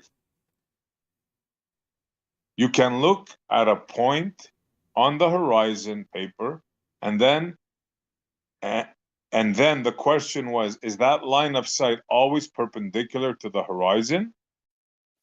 Dude, and this is what I would answer him. In your fantasy model, there's no such thing as a perpendicular line to the horizon. So it's over right there. Doesn't have to be discussed any further. Don't forget, though, that they're trying to reinvent perpendicular. They're trying to show it as a contradiction. I think Wally's trying to set it up. Because this is seriously what they've got. There's something going on within the minds of the blue marble scientists that they've exploded their logical system. So there's something going on here that they're imagining. They're manipulating people into saying things. Now, I guarantee you that you placing that line on the horizon perpendicular is... I don't know. That's his gotcha. No, he placed it, not us. He's asking the question. Yeah, and my answer to him is no. I said no fantasy, as well. You can't do it because in your fantasy, your horizon curves. So correct me if I'm wrong. You can't have perpendicular with a straight line on a curve. So it's bye-bye right there. So if he is talking about geometry only, it means that he is not talking about horizon. But because you can do that, if it doesn't matter if it is horizontal or not. If you have plane, you can draw a line on that plane, and you can also draw a line perpendicular to that line, not being on that horizontal plane or whatever plane. Like, for example, vertical. You can draw vertical line perpendicular to that line, and this vertical line obviously does not lie within horizontal plane, but it is. There's no perpendicular. It is Sorry, I thought you were done. It is perpendicular. If you draw, for example, if you have horizontal plane and you draw a line on this horizontal plane, you can have perpendicular to that line being not on that plane, like vertical, Plumb, whatever. Yeah. I was going to say, in their model, they don't have perpendiculars. So this is like a crazy conversation here. Yes, because horizon it cannot be a straight line. Yes, It's exactly that. Yes. That's where it dies, right there. Game over. But if he is talking about true horizon, and he's talking about this perpendicular, my line of sight, I cannot do it in reality because I cannot check the distance. Yeah, that too. That's another thing. Yeah. I cannot be at two places. I am not. I am at the spot where I can see something, horizon, and I cannot go at the same time to the horizon to check what I am seeing from not being on the horizon. So, sorry. First of all, by definition of what the horizon is, this is a moot point, as they say, right? We're talking about unicorns. Yeah.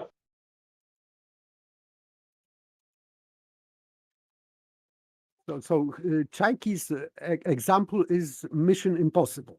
And I think that would be his provocation, maybe. This is manner how Globers operates. So I think Chaiki's lost his marbles. I think he's not stable. He's asking questions that don't make any sense, and then relying on us to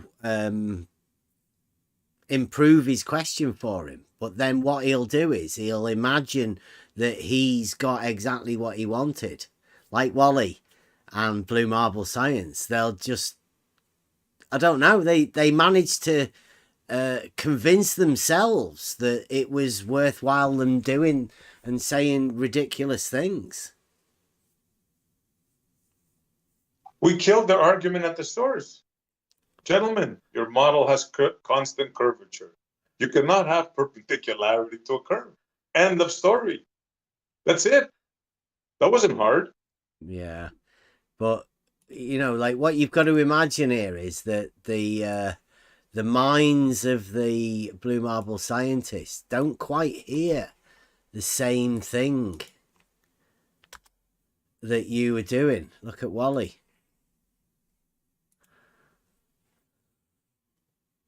See that comment? Yeah. Paper just said the horizon cannot be a straight line. I mean, he didn't, but I didn't say that. yeah, but this is the way the blue marble scientists work. You said perpendicular, right, which means a circle to them.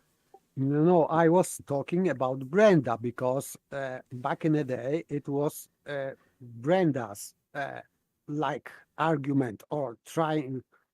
He was trying to convince people that horizon is a circle. So I was referring to Brenda. I was not saying that I think that horizon is a circle. And and then I explained that this is straight line, which we can, let's say, rotate. This chord line. So chord line is not a circle. So where is Wally is misrepresenting what I said, obviously. They can say whatever they want. Just remind them their fantasy model has constant curvature. And listen up again. You cannot have perpendicularity straight line to a curve, no matter how much you try. Capiche? But see, what you've got to imagine is that we've got go back to this here, maybe not that one. They've got a model now. What you've got to realize is you've got to place yourself as the monad, right? You forget about what you're looking at on the thing. You have to place your mind in a place. Now you are the center, and those perpendiculars there, that's the horizon, not the ones that you see on the thing. You've got to put yourself at the center of the sphere, and all of those that he has plumb and horizontal there, that's the line that's perpendicular. You're placing that line around the circumference, and the perpendicular point is the point at which it is perpendicular. These guys have got rid of the horizontal, haven't they? But the perpendicular still stands, the perpendicular to a point. So the moment you place a line that is perpendicular, they can just turn around in a circle and say, look, perpendicular circle. They can try. It ain't gonna work. This single point geometry, that's not gonna happen. It's all they've ever been doing. Yep. And they've deluded themselves even more within this. Wally, Blue Marble Science, Shadow Falcon, Nerd Alert. I'm just talking about the ones over at the Blue Marble Science Discord channel. There are people around this arena that do all sorts of different things, but what we're dealing with here is the geometric conundrums that these guys have once they try and relate the geometry, the geometric reasoning to their model. Now, I just don't have a model, so it seems like it's completely contradictory to me. But if any of the Blue Marble scientists out there would like to come and explain, I think I know why they're having to say these contradictory things. But I mean, I don't think that they can express it themselves. And you surely wouldn't want me to be telling you about how I think they manufactured a model based around the contradictions that people say, because this is the Blue Marble scientific method. Somebody shows them a contradiction, and then immediately they go into effect to try and justify that contradiction. This model that you're looking at right here on the screen right now is a model that has been made because there is a contradiction. The contradiction is that horizontal and vertical in reality are perpendicular, but on this model they're not. It just gives the illusion of perpendicularity to trick you, because what he's showing there is a Euclidean drawing, but in their minds, the blue marble scientists, they're not thinking Euclidean. They're thinking not that. So all of this here, not that. It's not even close to this. This is all Euclidean, apart from the fact that he's labelled plumb on things that aren't plumb, and he's labelled horizontal on things that aren't horizontal.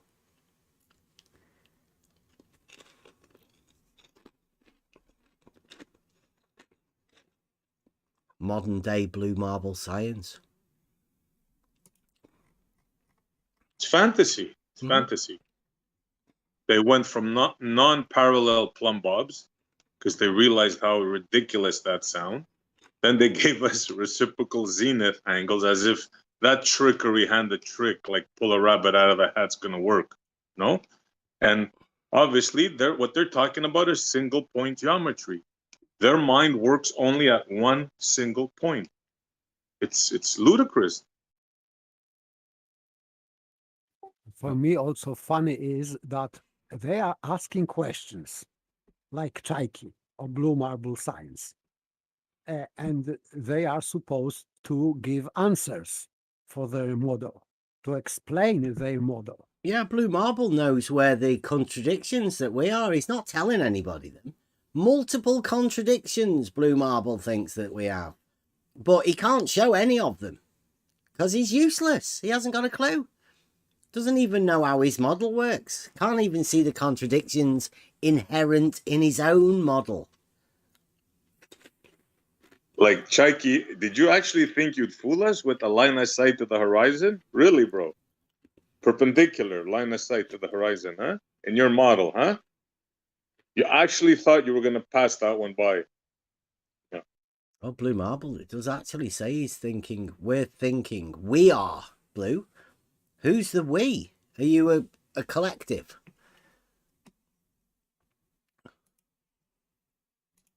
See, blue marble science, I quite often get mixed up, or blue marble science, the person thinks that we get mixed up talking about the group, the blue marble scientists, you know, the blue marble science, the science of the blue marble, with the character, the blue marble science, this character here. And he says, blue marble science says, after saying we've got contradictions that he can't state.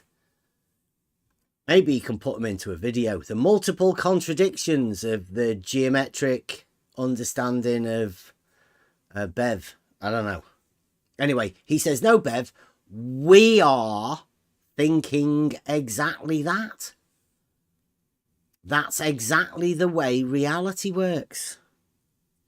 Now, I don't know particularly what bit he was saying to, because it's being very non-specific, that. But he's speaking as a group. He's speaking for a group. We are thinking exactly that. So Blue Marble Science, the YouTube character, is stating that him and other people are thinking the same thing. Hopefully Blue will let us know exactly what it is that him and the group of Blue Marble scientists are thinking. Exactly that. Any idea, Blue? That would be good to know. Yes, what they think, what it is they think of. Exactly that. So I hit the nail on the head. Exactly. Because so far we can hear only not that. Mm-hmm. So maybe this time we can hear what this not that is. Or maybe it is not. Not that. Definitely not that, though. Blue, please, if you can, just give us a hint at one of the contradictions. One of the multiple contradictions that we hold because of our geometric understanding and how that relates to, I'm going to say reality. Because a big E, I mean, it's definitely within the name already. It's in the geo part of geometry. So there's no need to state that again. And I'd say that's where it comes from anyway. So it definitely relates to reality, geometry. Euclidean anyway. Book 11. Just check out book 11. Anybody who wants to have a look at geometry or look into geometry, just have a look at book 11. That's the geometry that the blue marble scientists are forced to deny. Must be terrible for them, seeing all of those proofs within solid geometry. All about perpendicularity and parallel planes. All of that sort of stuff. So anyway, Blue, just give us one of the contradictions or save it for a video. Might be better if you save it for a video.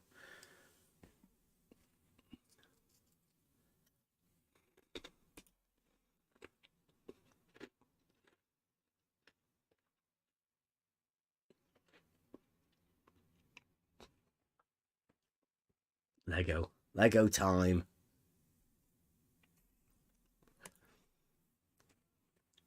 I'm sure I had some more stuff.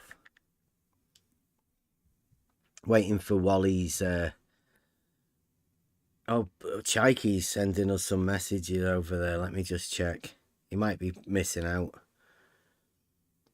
Was somebody banned Chikey from the YouTube chat? Or maybe. He maybe got a bit drunk one night.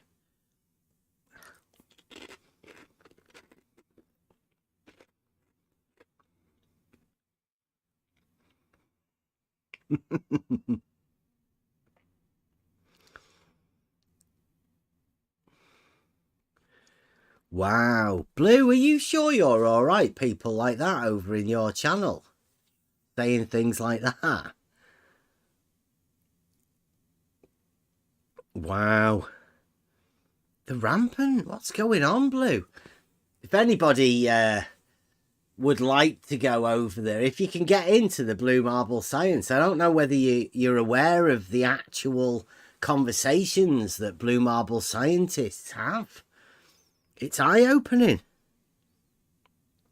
Does this sort of stuff always go on, Blue, while I'm doing a show?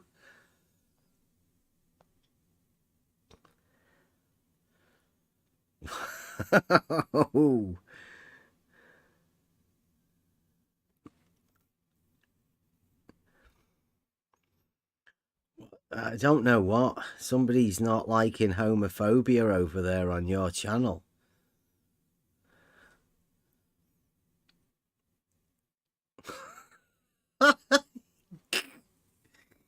Oh, wow. But Blue Marble, are you sure you want these sort of chats going on? I didn't realise George was doing that sort of stuff. Are you sure you want Farmer's Boy saying that sort of stuff, Blue? It's a bit insinuating, really, about George. God rest his soul.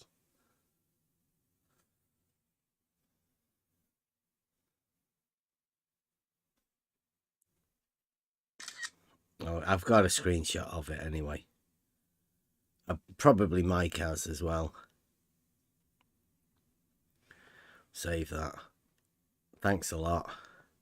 Farmer's Boy, is he all right, Blue?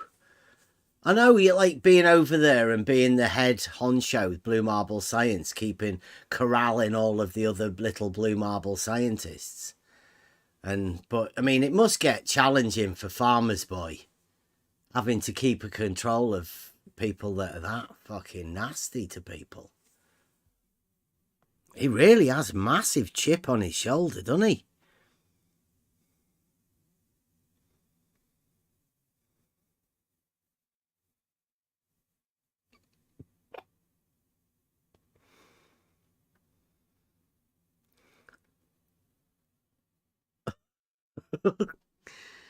Blue marble science. I don't know whether I can stick in there, Blue. I mean, it's a bit. It's on a server called Level is Horizontal, but I mean, some of the stuff they're talking about, Blue. You should be moderating your chats a bit, I would have thought.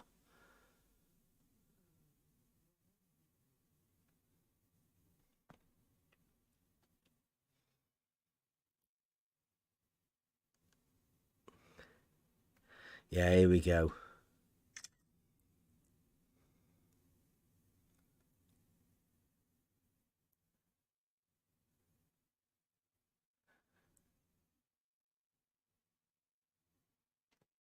There we go.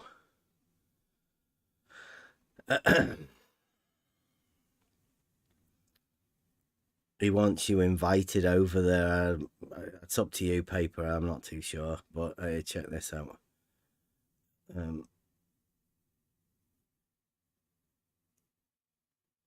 There you go. Chaiki. So you can put it up again, right? This is the sort of stuff that gets posted in the Blue Marble Science. So unless somebody like me goes over there and posts it over here and informs you of it, then you would never be able to rebut this. Yet all of the Blue Marble scientists would see that you haven't rebutted this, so it would go like that. So here we go. Chaiki is asking me, can you hear what paper organists say? The horizon is all around you at sea. It encloses a space, but you still insist it's straight. Pure diletheism, No, this is not what I said. You are rotating straight line, and you cannot enclose space with a straight line. Simple. Yeah. And he then says, can anyone ask Paper if the horizon line is can anyone ask Paper if he horizon line enclosed space then?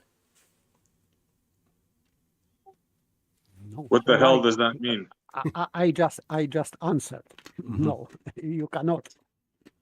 Rotating straight line doesn't make it a circle. It is just a straight line. Mm-hmm. And he says, a straight line that can rotate, Paper organist. And he's even put a date there. Yes, I can rotate my ruler on the table. So I am rotating straight line. So what? Mm-hmm. So what? Chaiki's a Blue Marble scientist, though, right? He can interpret your words to make him think that a straight line can enclose a space. Chaiki needs a straight line to be able to enclose a space. He's got a problem, right? And Chaiki has took it upon himself on behalf of all of the Blue Marble scientists, because he recognizes they've got a massive problem. They need a straight line, a horizon, to be able to enclose a space. And But even in that fantasy, does he realize that he's making another line?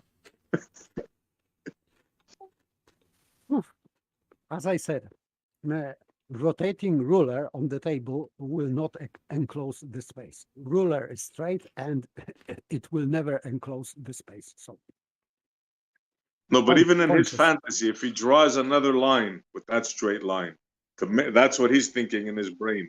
But his brain is not big enough to realize he's making other line. Like Paper got it bang on. He wants to do the Brenda. He wants to make the horizon a circle. But then you have a problem that the horizon can't be horizontal if it's a circle. Definitely can't be a horizontal circle, because that would mean cutting the spherical cap off them. So he has to be able to imagine that the circle that he's creating is the perpendicular. They do. They have to believe the perpendicular can form a circle. Exactly that. Yeah. A Thank you very much, perpendicular Shaiki. circle. Yeah. It's impossible, Chaiki. It can't happen. Blue Marble Science, where's Wally? Anybody else? PT, all of you guys that are listening? It's an impossibility. No mathematician ever will go along with this.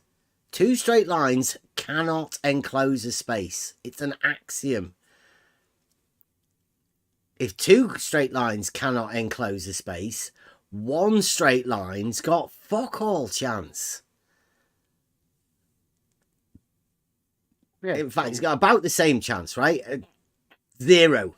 Can't be done. Chance, yes. Yeah, and don't forget his first premise, the line of sight to the horizon, that you cannot achieve perpendicularity. So your argument dies right there, Chaiki.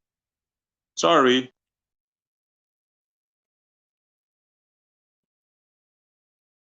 Yeah. Let me be specific. The horizon in your fantasy model. Yeah. Let's have some clarity there. Yeah. So your fantasy dies right at your horizon. Your mythical horizon.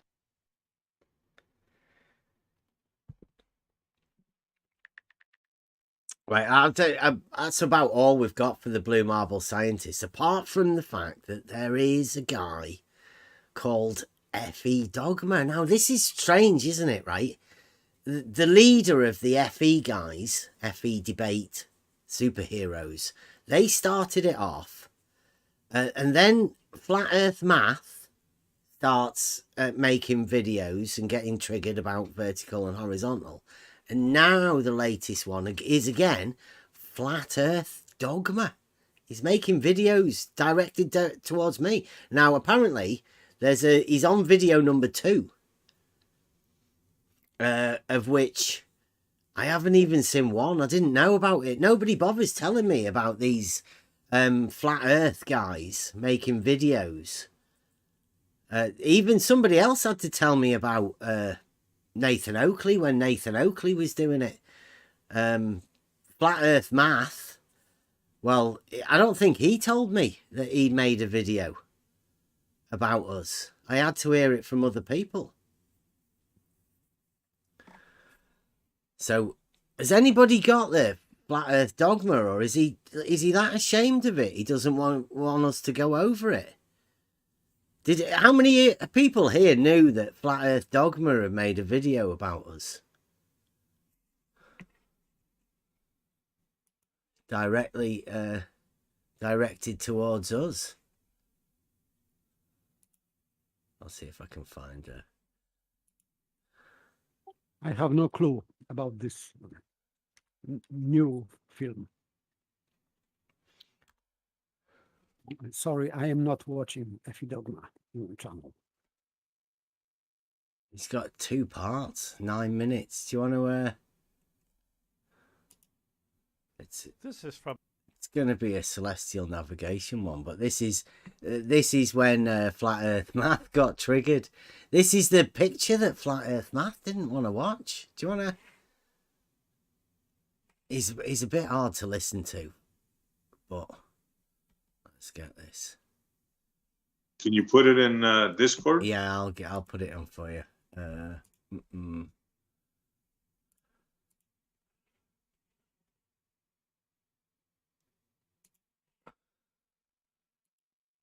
There you go. Right, so this is 1 degree equals 60 nautical miles on a horizontal geometry lesson for Bev. And I'll read this thing here. It says, since Bev didn't know how to make a geometric model of 1 degree to 60, I did 69 miles, so I don't know, on a horizontal line. I thought I would help out.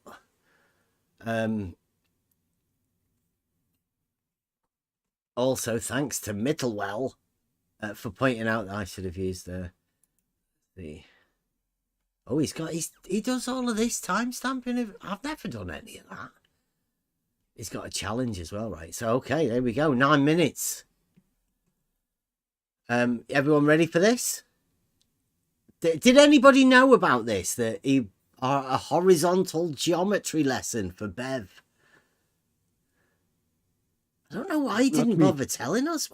Why is he making videos for me and not telling me that he's making videos? He's using my stuff as well, right? So on the screen, what you can see here is a horizontal line that I drew. It had 69 miles on it, and at each end of this horizontal line, I drew a vertical, and then we had an angle changing of 1 degree. That was what, to me, 1 degree per 69 miles is. The angle changes 1 degree as you travel 69 miles horizontally. Does that sound good to everybody? Is everyone all right with that? Yes, horizontally means where is curvature of the Earth here? Well, it's just a horizontal and a vertical and a horizontal and a vertical. It's just perpendicular verticals on a horizontal with an angle at each end measured. Yes, so no curvature. Not difficult, you know, and it's probably what everyone would imagine in reality, right? That's not hard to conceptualize that, especially seeing as it's there on the drawing. Now, Flat Earth Math did 2 videos where he particularly didn't show this picture. He didn't do this. He drew his own. He drew flagpoles on it. He curved it. He did all of that sort of stuff. But this is the picture that Flat Earth Math got really upset about. He made videos about it. So let's see. From a recent Try Thinking video. They were discussing what Bev called a geometric statement. Now, I won't be playing the whole thing, but there is a timestamp link in the description. Well, not to get to that, but to put an image in people's minds, or somebody to give me an image of what does 1 degree for every 69 miles, what image does that mentally conjure up? Because it's geometric. It's a geometric statement. Celestial navigation by chance? But who's actually done this? I know I don't. I don't measure angles to the lights in the sky at all, ever. Bev, you should know that this was used by navigators for hundreds of years before the advent of GPS. Right, so you've got A and B. Other people doing it for hundreds of years does not affect the fact that I don't do it.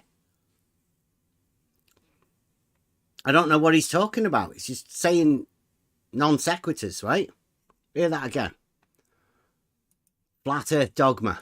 You should know that this was used by navigators for hundreds of years before. Celestial navigation by chance? But who's actually done this? I know I don't. I don't measure angles to the lights in the sky. I don't measure angles to the lights in the sky. At all. It was a question to who's actually done this. And he said celestial navigation. So this is the guy called Celestial Navigation, and he did it. He did it for hundreds of years. Yeah. Yeah. Very long. Oh, nice. Yeah. I think that he has very long beard. Bev, you should know that this was used by navigators for hundreds of years before the advent of GPS. Right, so you've got A and B, and there's an angle measured at A and an angle measured at B. And then you've got a distance between these 2 points. Because to me, that's about as simple as you can get this. 69 miles, 1 degree change of the angle measured at each end of the horizontal. Here's a good way of trying not to understand how this works.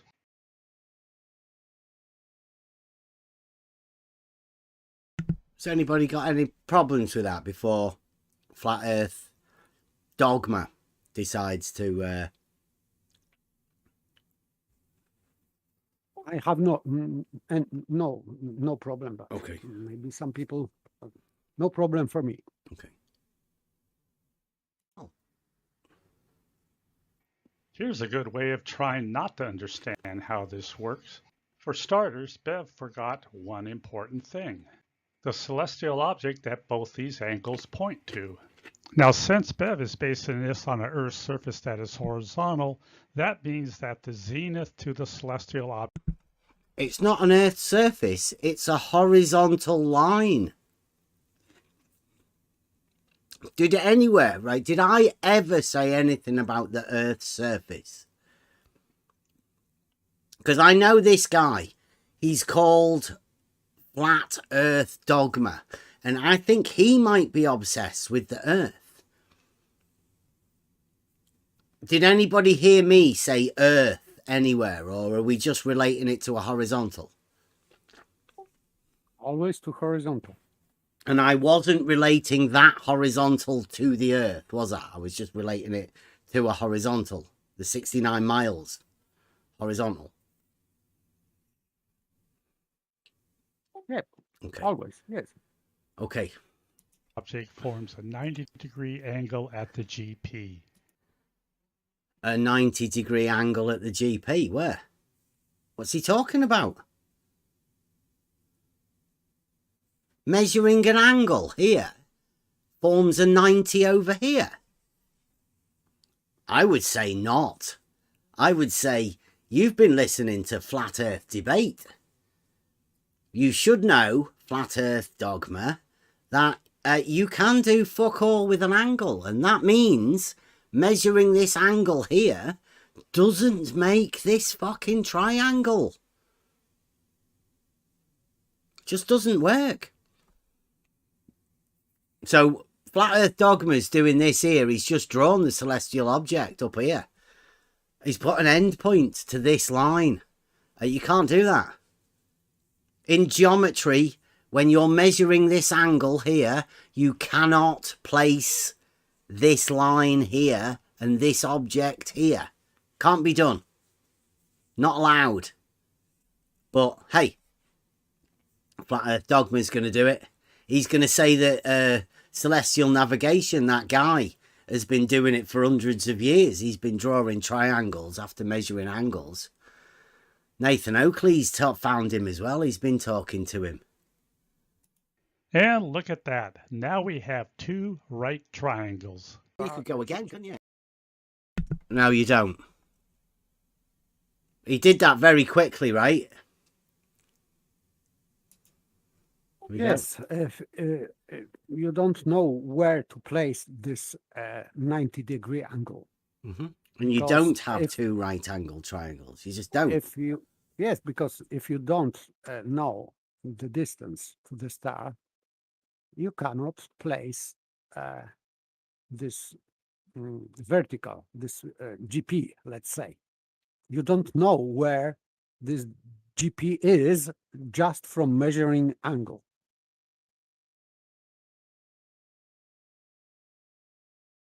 Sorry, Flat Earth Dogma. You don't have two right triangles.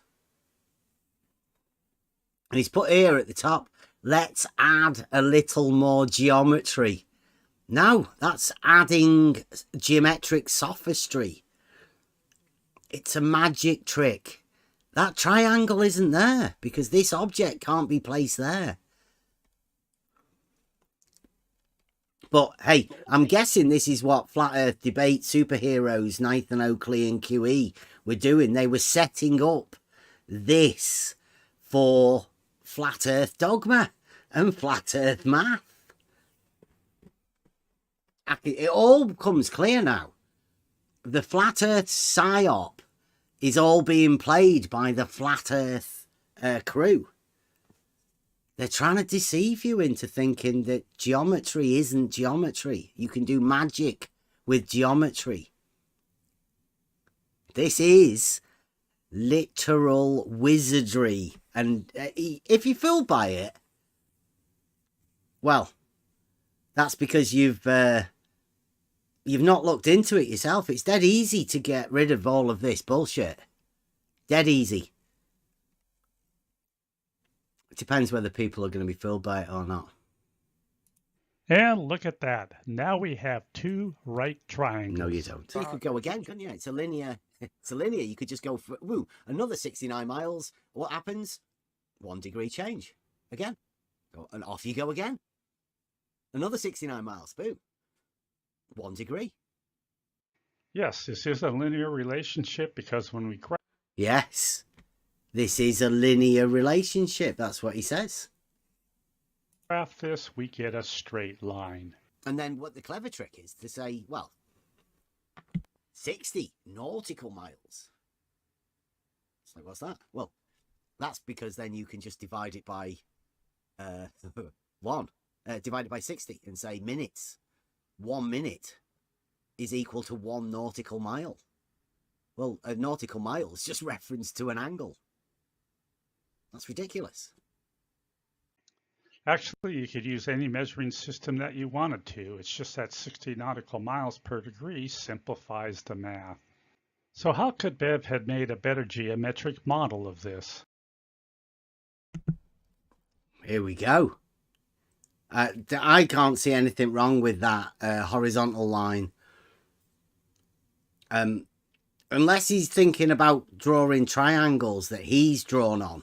I didn't draw the triangle. Just had an angle.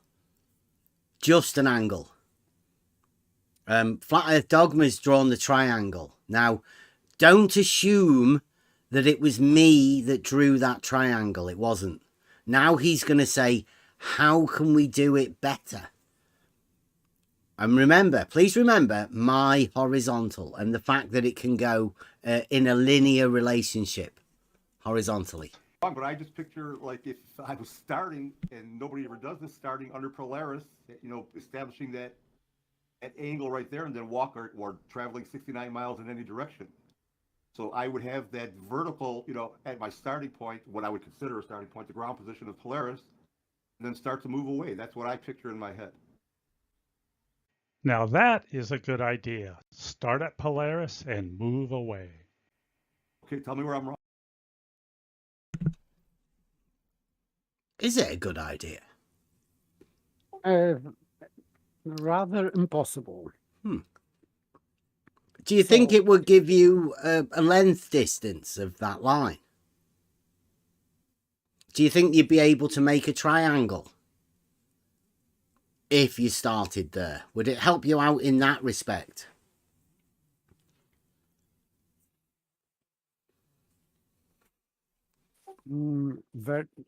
If you would stay at GP of Polaris, which is impossible, no one got there, I think. I don't believe in that. Yeah, I've never seen anybody do that. Ever seen it done, so I can't say that. And he's saying that's a good start. Well, who could get there? I mean, who is ever going to do that? So it's not a good start because it's an impossible thing for anybody to do. Nobody's done it to this date. Or if they have, they've kept it very quiet. Wrong, Bev. It's just an angle. What? It's just an angle? And he continues with this a little bit later. Does that sound familiar? It's just an angle. Yeah, he's even marked it. What the fuck? It's just an angle. Okay, tell me where I'm wrong, Bev. It's just an angle. What? It's just an angle? And he continues with this a little bit later. You can do fuck all with an angle. So the reason I've never been into this further point is because in order for you to get me into that next part, I have to know what the fuck I'm doing with an angle.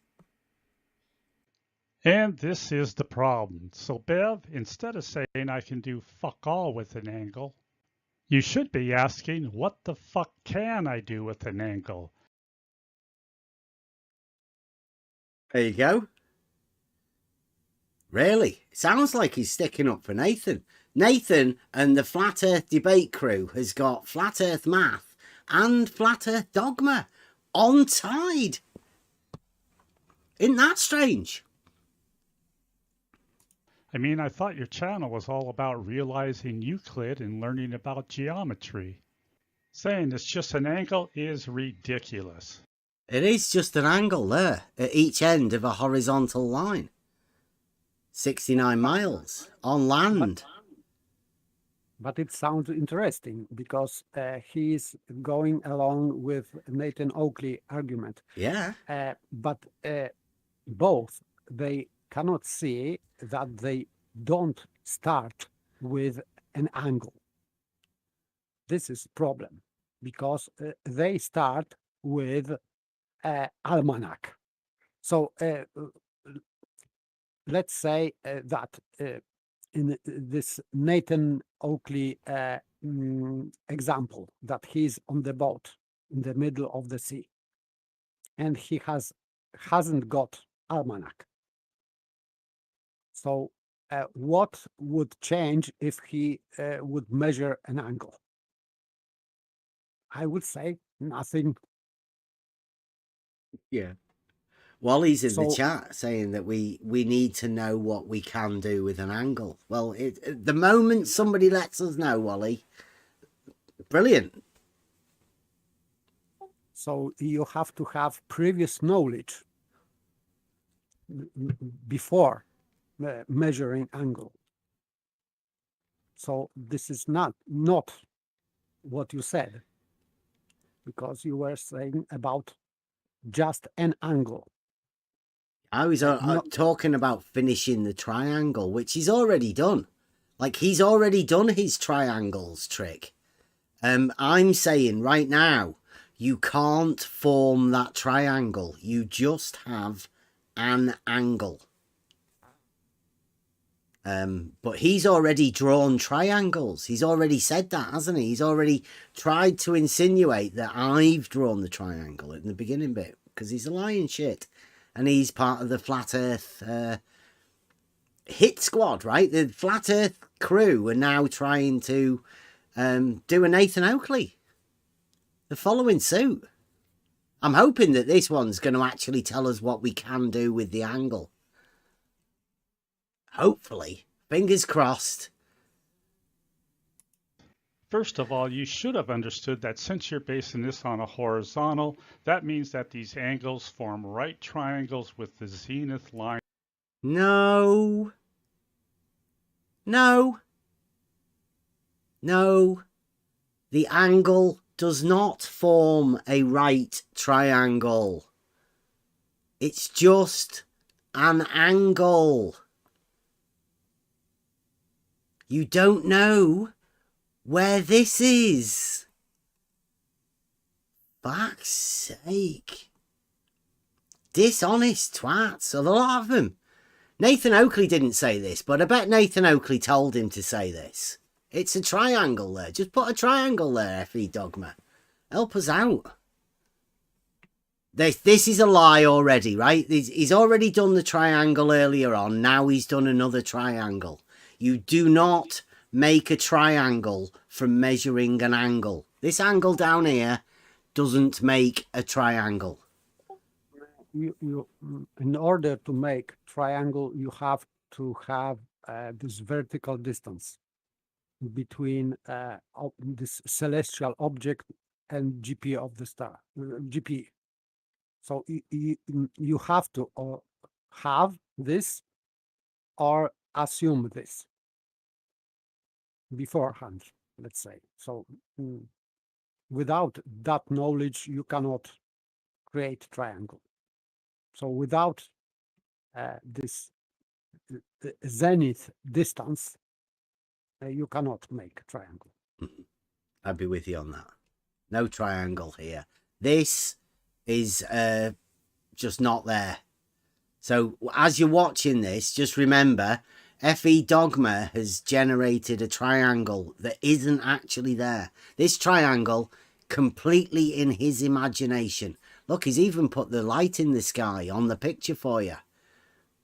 Impossible for him to be able to do this, but he's going to try and do it with a magical trick. Maybe you've learnt it from Nathan Oakley and 10th Man.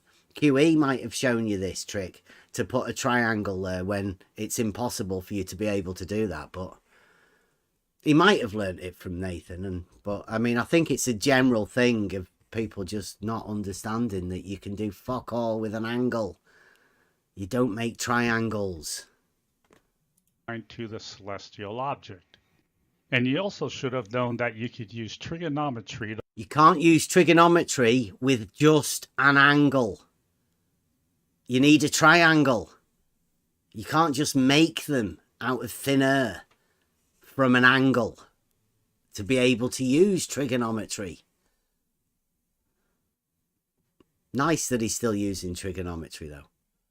Trigonometry is Euclidean. I'll just point that out for you. To model this on your horizontal. Now this is something you could have easily drawn on your whiteboard, and we'll use 10 degrees equals 600 nautical miles. So your horizontal is the scale ruler, and that includes every 10 degrees of north latitudes from the North Pole down to the equator. Next, you add the appropriate distances starting at 0 nautical miles at the north. Is he assuming horizontal's a straight line? Yes, he has to. Uh-oh. Flat Earth math will be after him.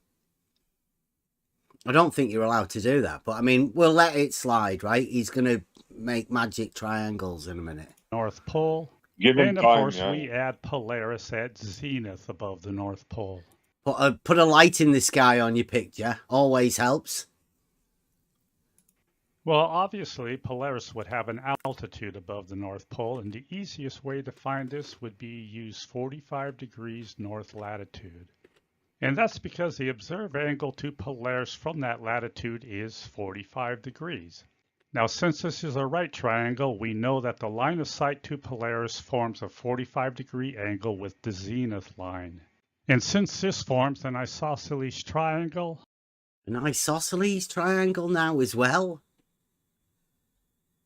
It doesn't form an isosceles triangle. Or unless it does he, do you reckon he thinks, like, how far's this here? Oh, it's an angle measurement. Oh. So this scale ruler he's got here on the floor. It's measured in... Oh no, nautical miles? Yeah, it's measured in nautical miles. So he's got Polaris 2,000 something, 2,700 nautical miles up in the air. Flat Earth Dogma? Is that how far it is? Wow. Nautical air miles. We got a height. We've got, yeah, he's put here. Yeah, Polaris. Oh, this is groundbreaking. Yeah. Well done, Dogma. I mean, I guess if you know the height of Polaris and you've measured it, then you can make triangles. Well, hey.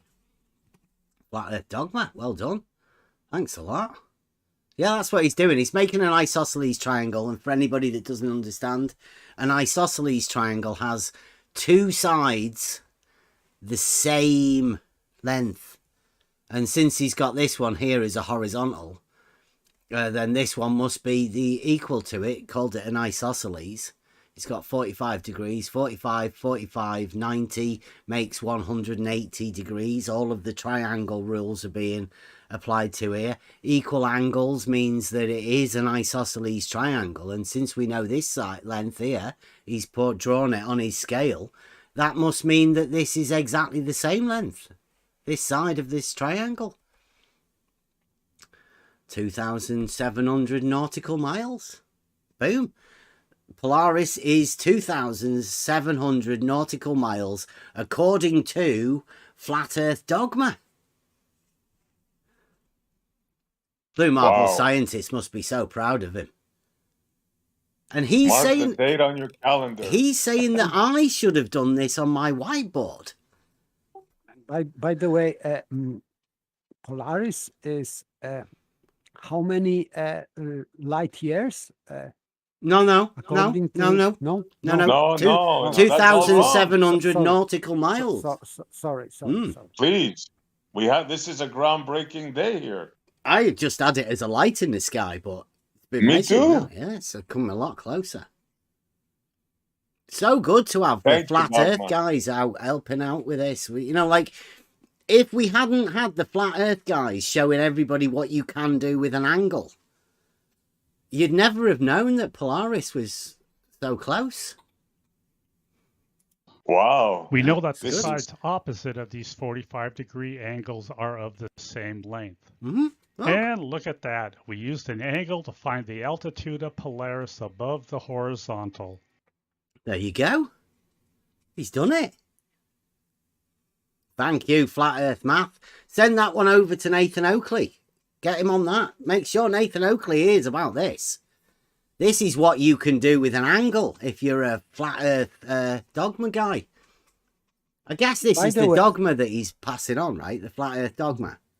By the way, they are talking about this celestial navigation on flat Earth debate for like 3 years, and this is first time when I can hear this, let's say, first thorough depiction about celestial navigation. Yeah. I never heard that and never saw that at flat Earth debate. No. What I am seeing now.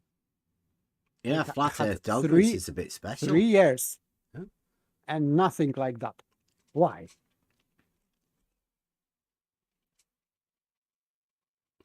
I don't know. I guess the only people that can explain this one is the Flat Earth debate guys. Let's see where we go from here. Now let's draw the observed angles to Polaris from each of these latitudes.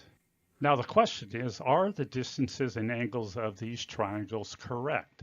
And this is No, because you've only just got an angle, right? You're the ones that's done the rest of it. You place the light in the sky up there.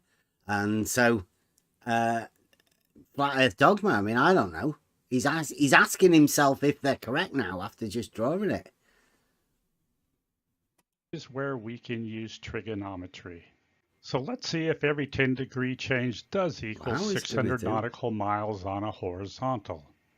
And all we need to do is use this trigonometric equation to check these latitude distances. To check. So we will divide 2,700 nautical miles by the tangent of the observed angle.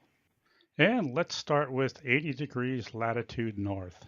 Now the distance is What's he 600 talking nautical about? miles, but when we do the calculation, we only get 476 nautical miles. What? He's measuring an angle. Then he's drawing a light in the sky and making them triangles. Then he's backward engineering the triangles to do trigonometry. And now he's working out that it doesn't work. I think he might have a bit of a problem here.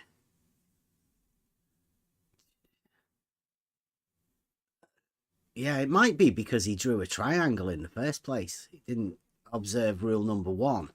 You can do fuck all with an angle and not draw a triangle. So, but he did draw a triangle, and look at all the problems. Or 124 miles short. Well, maybe every 10-degree change is actually 476 nautical miles on a horizontal. And if this is the case, 20 degrees should equal 952 nautical miles, not 1,200 nautical miles. Well, that's definitely not the case.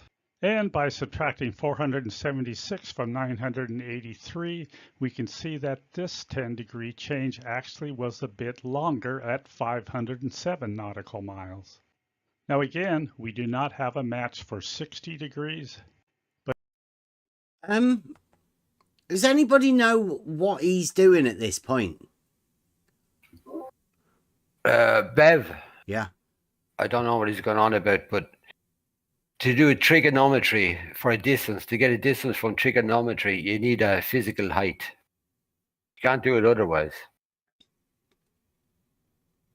But he already has. Yeah, he has there. He drew Well, it. He put the light in the sky on his drawing. yeah, but that's not a physical height. It was to him. Look, he put a scale on it. He did that. Yeah, like what I was saying there the other day, the Germans during the Second World War, when the U-boats, when they were out in the Atlantic, like they had all these spies and everything, you know, they knew the physical height of mass of ships, the cargo ships, the destroyers and everything. That's how they got their distance. They used trigonometry from the top of the mast to the horizon and back to them. That's how they got the distance. They knew exactly they had a physical height. That's how they did the trigonometry for the distance. So you need a physical height to do that. Get your angle. That's how it works. Well, I would say, yeah, you need to be able to measure those sort of things previously in order for you to be able to do that. And what's not occurred here, right? Because you've got to be careful here, right? Of associating things like you've said, that things that are real with things that aren't, which is what he's drawing here. He's explaining the problem he's got. Yeah. Yeah, they're not real. Effie Dogma has drawn a light in the sky on his diagram. Not my diagram. It wasn't anybody else's diagram. This is Flat Earth Dogma's diagram. If you notice at the beginning, all there was in my diagram was a horizontal line with an angle at each end. Just an angle at each end. All the rest of this is Flat Earth Dogma. Now, Flat Earth Dogma and all of the other guys will imagine that this is what I've done, but it's not. I didn't do this. No. And I'm not associating this with reality in any way. This is Flat Earth Dogma making up a story, and now he's telling you it doesn't work, which is probably one of the reasons why I didn't do this, because it's a load of bullshit. You can do fuck all with an angle. So see where he goes with it. But again, we do have a 10-degree segment that increases from 507 to 621 nautical miles. Now there's a pattern developing here because every 10-degree segment increases in size as you move away from the GP. And Bev, you would know this pattern if you understood how trigonometry works. So here are the distance. If I understand how trigonometry works. That was my objection from beginning. I didn't state that when Brian's logic was here, but for me it is obvious that 1 degree drop cannot be the same distance on horizontal. It cannot be. Even if you have a triangle ready, this or GP or whatever of this Polaris, 1 degree of drop of this Polaris in perspective cannot be the same distance on horizontal line. And Effie Dogma is talking about, and I know that before that it is impossible according to trigonometry. So that's why I was very suspicious about this 69 miles every 1 degree, because it cannot be. It is impossible. Yeah, well, the weird thing is, right, it's a 1 degree change, right? So it's a 1 degree drop. So this doesn't stay there. As you're moving away, this comes down, it drops. That's where the angle's measured. That's why the angle changes. It doesn't stay here. So again, he's drawn it. It doesn't purport to reality. It doesn't even equate to what you're meant to be thinking it is meant to be. Order. Oh, yeah. Once it comes in, I'll change it. Rob?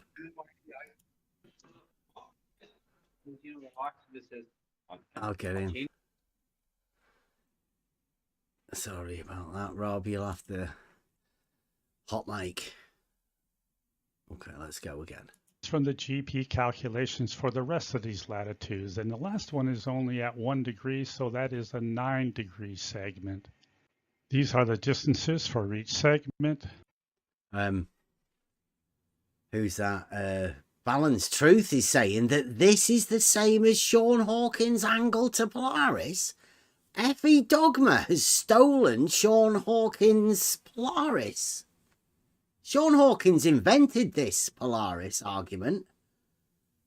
And Flat Earth Dogma's stolen Sean Hawkins' thunder. Sean Hawkins put a lot of work into this Polaris argument. He even had a challenge and all sorts involving mountain biking around Yorkshire. I'm shocked that a Flat Earth Dogma has gone around and stolen Sean Hawkins' famous Polaris thing. Shh. I never even watched that. I wanted Sean Hawkins to do it. We stand by Sean. Sorry about this. I didn't realise F.E. Dogma had made a video about your Polaris video, Sean. Should have come round and explained it to us when you had the chance. And as you can clearly see, these segments continue to increase in size as you move farther away from the GP. Now you can check. But what? The angle increases between these lines the further you get away? No, he's talking No about way. He's talking about segments. He's talking about distance. Yeah, but these angles here, they're the same up at Polaris, right? These are the angles because he's changed the angles. And they get bigger the further they get away from it, is what he's just said, I think. Because this angle is this angle and this angle, and these angles are all the same, aren't they? Yes, yes. Yeah, So he's as talking they about get distance. further. Yeah. Horizontal distance increases. Yeah. So, As they do. so, They would so do. this is, yes, they have to. So it cannot be 69 miles per degree. It is impossible. Or 690 miles per 10 degrees. Yeah. It cannot be, and he's showing that, and Yeah, he's right. Yeah, because you shouldn't put the star in the sky on your picture, because you know, especially when you put a scale this way. You should put that you haven't got a scale this way, but I mean, who knows? Change the altitude of Polaris to whatever you want, but it's not going to change the fact that this is not a linear relationship. Do you know what he did there? He said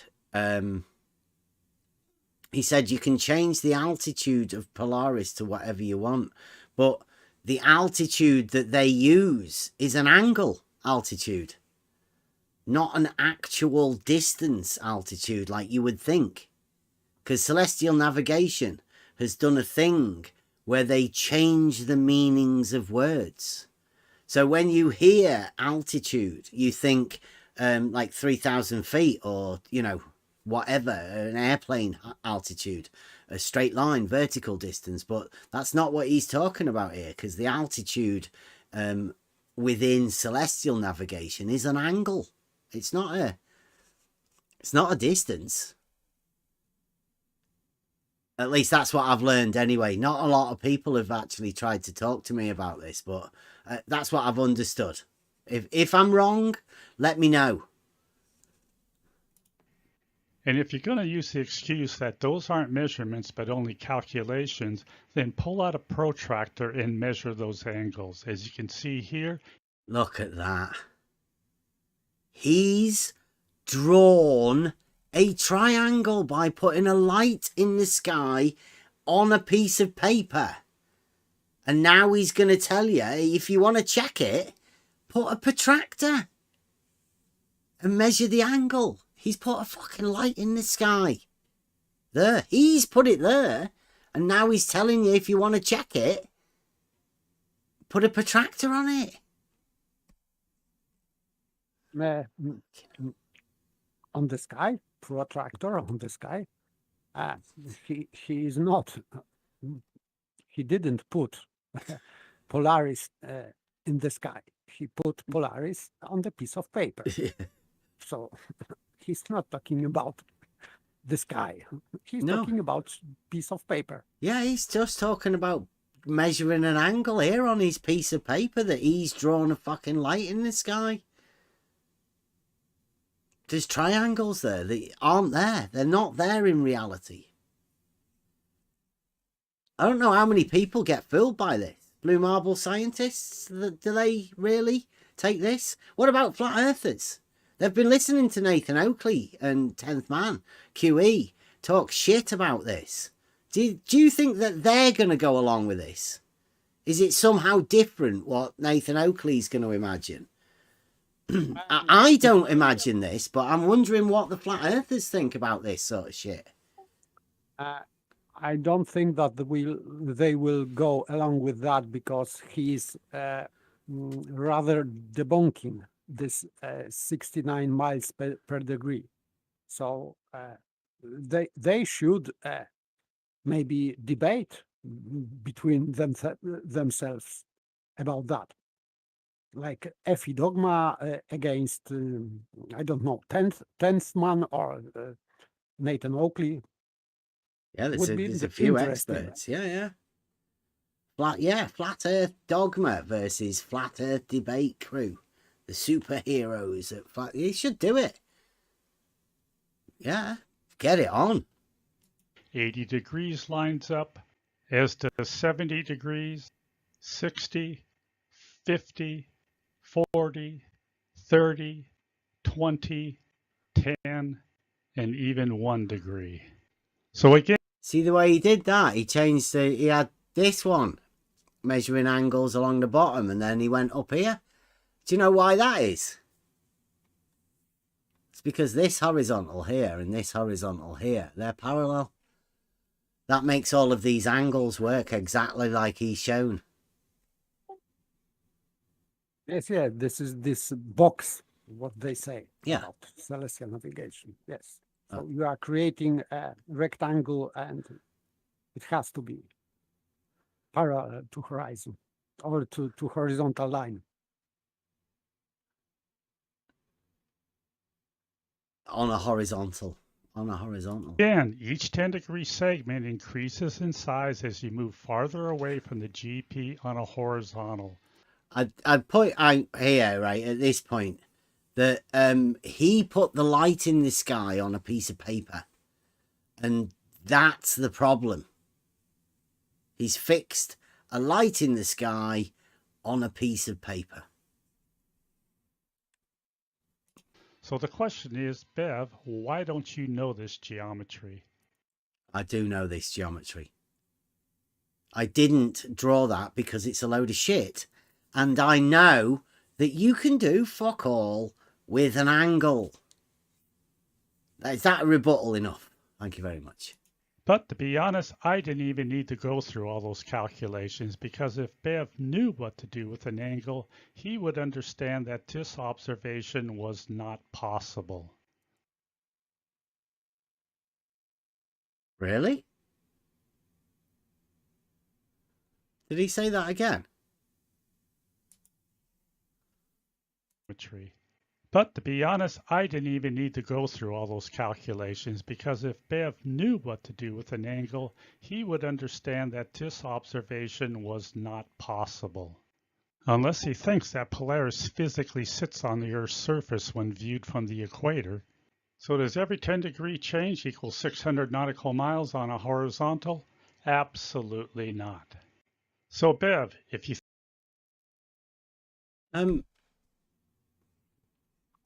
Let's just hear what he says. Yeah, and I'll have to go back and go think over I that. am wrong, then instead of talking about geometry and quoting Euclid, why don't you actually use geometry to show us exactly how 600 nautical miles for every 10-degree change in Polaris works with your horizontal? So in This part is- 2, I'm going to see if panelist paper Organist had a logical explanation for Polaris. Also, is there a better geometric model for 1 degree equals 60 nautical miles? And of course, I'll show a few more things that we can do with a fucking angle. Wow. This is from a recent Right, so I'll go back to this original picture here. Mainly because so here what I did was 69 miles horizontal distance. I drew it on depicted as a line on a board, a horizontal line. I labeled it 69 miles, labeled it horizontal. At one end of it, we measured an angle, 15 degrees. We measured it at the other end of the horizontal line. We measured another angle and it was 16 degrees. So I said, here's my understanding of 69 miles and 1 degree change. I drew it. It's there. A horizontal 69 miles. There's a 15 degree angle there. There is a 16 degree angle there. That's it. Yes, and these angles are just example, because according even to what Dogma said here in this film, it means that somewhere there is place where this 1 degree drop will give you that distance. But as he said, it cannot be constant. And it was not your or my claim Yeah. at all, because I didn't argue that it is every at any angle, any let's say from 45 to 44 and from 16 to 15, it would be the same 69 miles. I didn't claim that, and you didn't claim that also. So he is not rebutting, in fact, you and me, but he is refuting what celestial navigation is allegedly saying. Because in the beginning, as we could see, he brought this celestial navigation.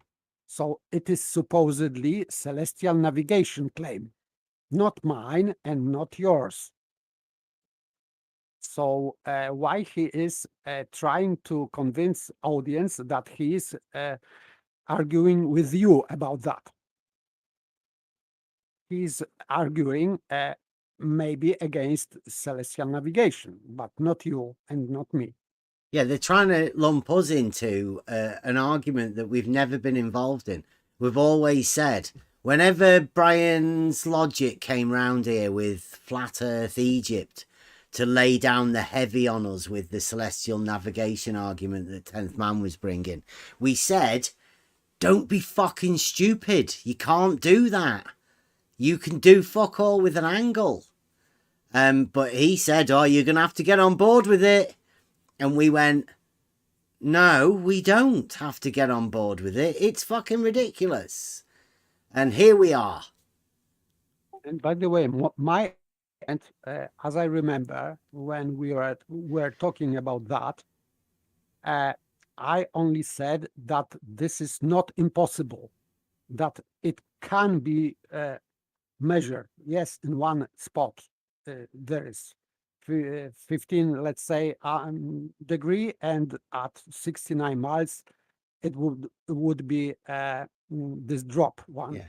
1 degree, and I only said that it is impossible. I didn't say that it was measured that way, etc. I only said that it is impossible, so I cannot dismiss that because it is impossible. It is possible. I don't say that it has been measured that way.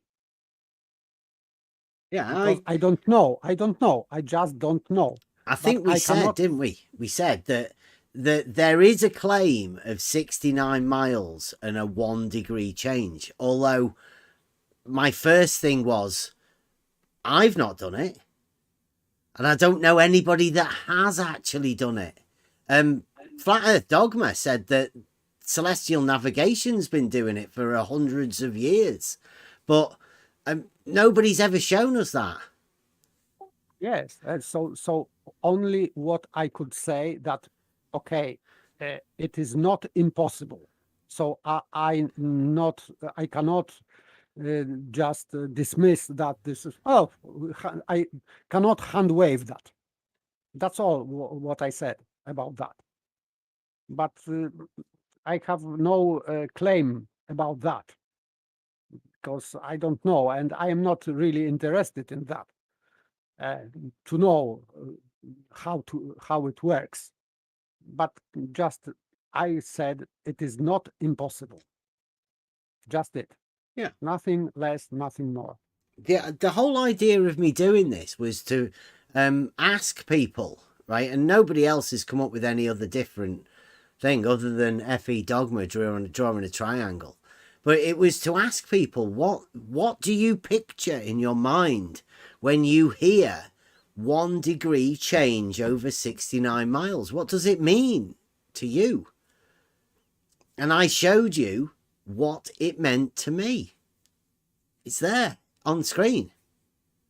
69 miles with a degree change at either end of it. Very simple. Yes, yes. And I would say that this is possible to do. I don't know if it is done in reality, but it is possible to do. Yeah. But the fact still stands that at either end, when you measure the angle, all you have is an angle. That's it. Yes, of course. So you have just for curiosity. Yeah. This measurement. Okay. So what? So if anybody knows any of the positions that they actually did this, the 69 miles, and whether you can go to these positions and measure angles, I don't know. So there must be done somewhere. They must have done it. They claim they've done it. I don't know who claims they've done it. I mean, you know, before you came here into this arena, had anybody ever heard of 1 degree for 69 miles? No. And in fact, back in the day, in like 2016, there was nothing about that. So nobody talked about that. But as I remember, when Brian's Logic was here, I asked him about this distance, vertical distance to Polaris, how they knew this distance. He replied that about Egyptians or whatever it was. I cannot remember that exactly, but he didn't respond quite exactly. So my doubt stands still about that, because I was curious if it was assumed or really somehow measured, even via calculations. But Brian's Logic didn't respond exactly. he said something about like Egyptians or whatever. So he's saying, why don't you use geometry to show us exactly how 600 nautical miles for everything? No, I just showed, I have to say this again, I just showed a horizontal line with 69 miles with an angle at either end, just to show people what my imagination of an angle changing of 1 degree every 69 miles. Now, if you want to say something different, then do. But that's the claim, 69 miles, a 1 degree change of the angle measured at either end. Now, I do know surveying, and I do know that for any surveying method, you have to have an accurate baseline. And in this particular example, it's 69 miles horizontal. That's your baseline. Now, who's measured it? Who's ever measured 69 miles in a horizontal? And where? Yeah, where was it done? Because it does matter at what, let's say, latitude it was done. Because as FE dogma shows, it is not constant. So it has to be established where at what latitude it was done. 69 miles. Is that a horizontal distance? It's definitely a straight distance, right? 69 Yes. miles is a straight distance. It's not 69 miles around the circumference of a circle. So I don't know why he's just this is blasphemy.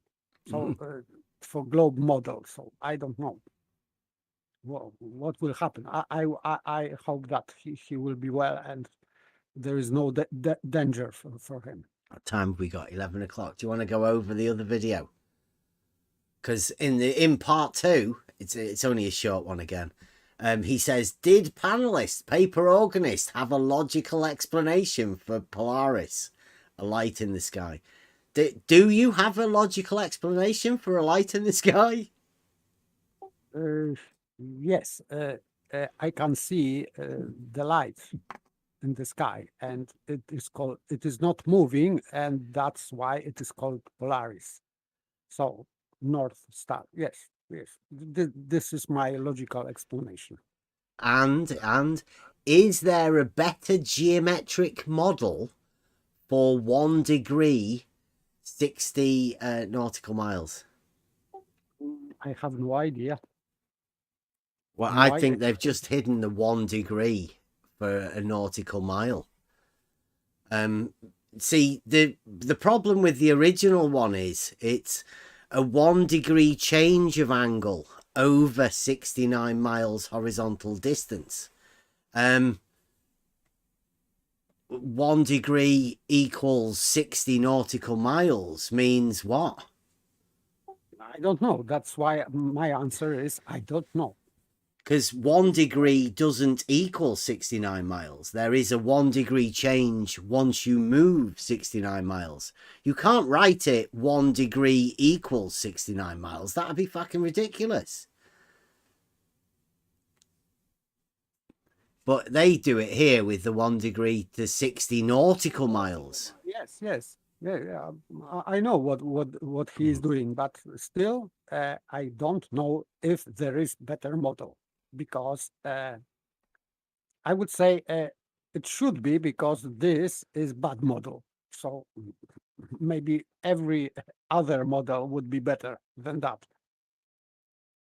Part 2, 10 minutes. Can we get through it quickly before you have to go? Or are you at work? No, yeah. Okay. Okay, let's go. In part 1, I took a look at Bev's claim that 1 degree every 69 miles is a geometric statement in a linear relationship. My claim? I just drew a picture to show it. But I mean, if you want to call it a claim, then yeah, 1 degree change over 69 miles is exactly as depicted here. Yeah, that's how I claim this is what I depict in my mind whenever I imagine a 1 degree change over 69 miles. Don't think that it's anything other than that. It's a linear relationship because you carry on the horizontal and it changes 1 degree every 69 miles. That's the claim. That's a linear relationship, straight line. Unless they're going to think of it as a different geometric understanding, which I probably think they might be doing. But this is all that Bev drew on his whiteboard. 2 angles that are 69 miles apart on a horizontal, which he labeled advanced simplicity. But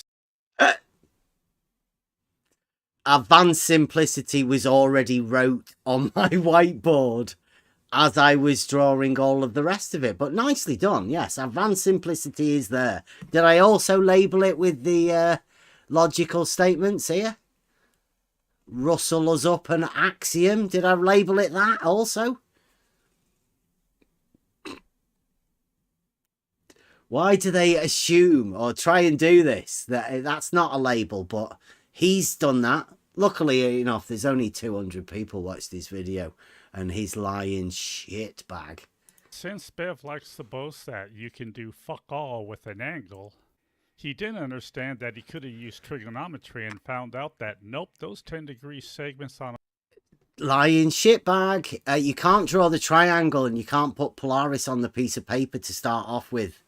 That's what I meant by you can do fuck all with an angle. Yet he seems to have forgotten about that. A bit like Nathan Oakley did.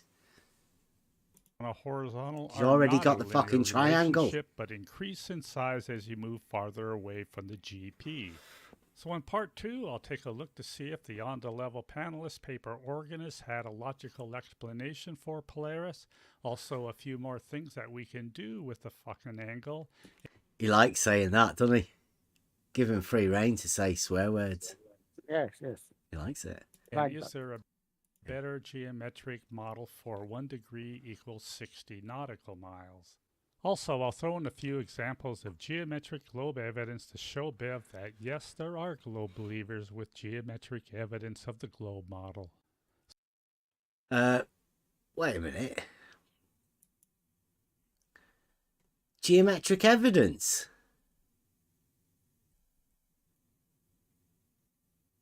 I said proof. Somebody's changed that. That's not mine. I didn't make that. Like, they're just making fucking bullshit statements up. Geometric evidence of the globe model. Let's So, have a go. Anyway, let's see. Paper organist. This is just perspective drop. The star is not dropping. It is because our sight works that way, that objects which are going away from us in a straight line, horizontal line, let's say, they are going down in perspective. So this is very well known fact, but this is it. This is just perspective. Perspective drop? Yes. In fact, paper, just to help you out, we've been to the beach and we've got this on film. Yes, we can do it again. It's obvious. Anybody can do it. You can see it. This is obvious. Yeah. You can check it in your house. It works everywhere. So yeah. This is so obvious that for me, trying to explain what it is, for me, this is strange. Yeah, and he thinks it's a flat Earth meme. Like what? Just reality. Yeah. This is how we see things. Wow. Yeah, well, there we go. Sounds like a flat Earth meme to me. No, it doesn't. Oh, and now he's showing perspective drop. Yes, this is it. But yeah, but he thinks that's a flat Earth meme. It's like flat Earth dogma has been obsessed with flat Earth. He sees it everywhere, as do all people titled Flat Earth. obsessed with it. It has nothing to do with flat Earth, but still, he is on this picture depicting how drop. this perspective drop is working. Yeah, you can see the road at the bottom there. It's all at the same level, and Yes. the lights do drop as they proceed into the distance. They don't Yeah. actually get smaller. They're all the same lampposts. Everybody knows that. Everybody sees it. Yeah, so He thinks it's a for flat Earth me, meme. this is obvious. He thinks it must be terrible driving down the road when he's seeing that. Like, he must be seeing flat Earth memes everywhere. Terrible, poor fella. Yes, we all agree that a row of horizontal lights angle down to the horizon. So when we're talking about perspective, we're talking about the visual angle or how big the object appears to be, which is also the same as angular size. And since Paper Organist is part of Bev's Realizing Euclid journey, they should understand that these angles are based on trigonometry.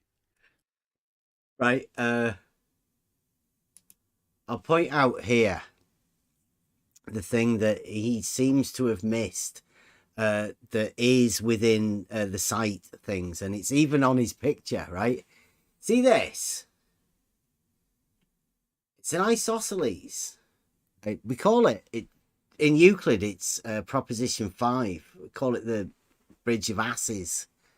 And if you can't really understand it, then but look, the isosceles triangle, and look at this here. Distance, size. Yet the right angle is in the middle. Yes, but because it's always in, let's say, optics geometry is depicted, and object size is measured generally as like diameter, and so this is all. It's proportional. About isosceles triangle, but in fact, you can use only 1/2 of that. No, you it's can. You easier. can use the whole thing. In Yes, you reality, can. when you're actually doing this, you use the whole thing, because this would be the measuring rod, and this would be Yes. where the auto level is. Yes, but in optics they use just half, and they are doubling that. So because this is the same. So Yeah, but I'm just pointing out that Yes, when yes. he was doing his one before, when he was drawing a light in the sky on a picture, he was only using the right angle part of it. He wasn't actually using what he knows to be the function, right? Yes, So yes, he was yes. being dishonest with his first video, obviously, because if he's talking about what you see going away, then he should have been using the isosceles triangle and not the right angle triangle. Yes, yes. It's in every one of these pictures here. If this is how you see, and that's what we're dealing with, he should be using the isosceles triangle. But because it's flat earth dogma, and he's a lying shit, he doesn't point that out. Luckily, we're here for you. We'll point it out. And when we do our tests, we use this whole function, and it's quite interesting as to where this part disappears into the floor. It's a bit hard to explain. We'll have to show you when we go out there on the beach again. It'll take a bit of testing, finding out how to do it, to show it, to depict it.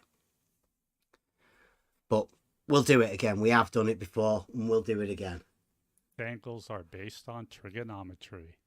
We know it's not the actual size of the object that changes with distance.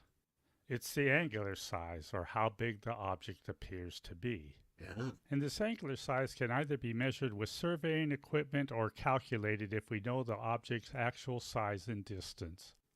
And we know that there is a pattern to perspective. Since the rate of angular change decreases with distance, a row of the same size objects will appear closer together as they get farther away. And it is quite easy to see this with this row of streetlights. Yes. So what paper organist calls perspective drop is causing three things to happen with these lights and poles. They appear lower, smaller, and closer together with distance. Now we see the exact same thing with the jet flying overhead, since it also appears lower and smaller with distance. But since we don't see a row of jets appearing closer with distance, the jet appears to go slower with distance. Now, in regards to the sun or even the moon, has paper organists ever seen this happen? Because the measured sun and moon actually move at 15 degrees per hour. And I showed this in a recent upload when I made videos of sunrise and sunset from my current location in Bangkok, Thailand. So I used my P900 sunset time-lapse setting, which takes a series of photographs for 50 minutes. He's got a P900 as well. Flat Earther confirmed. And by the way, he's talking about 15 degrees per hour, but it is not assumed to be, let's say, around. So he's missing the point, but I'm not. Will get maybe another time, because he's confusing path of the sun. Yeah, I think he's being generous, right? Because we did just say I was showing what my idea of 1 degree change over 69 miles was, and now I don't know. He's gone on to perspective. Yes, good. Yeah. Generally, so far so good. Yeah. And he's going to get his camera out now and do some photography. I mean, brilliant. He's getting it. At least he's getting use out of his videos. This is good. Blue Marble should do this. Now, since the sun moves at 15 degrees per hour, then I should see a constant 12.5 degrees per every 50 minutes. 12.5 degrees. I'm going to start with 2 sunrise time lapses, and I'm using 11-din welder's glass to cut down on the glare. And remember, anybody can repeat this experiment. So the first time lapse started with the sun just right above that building. And here is the second time lapse. And you can see that the sun moved the same angular distance for each of those. You do realize that how's this 12.5 degrees, or he's just drawing lines on there? Like Ranti, yes, drawing lines. Right. Is that an angle? Or is it just a line? A distance from here to here? Yes. It's not an angle, it's just a camera. Not an angle. Again, please don't be fooled by Flat Earth dogma. He's not actually measuring an angle here at all.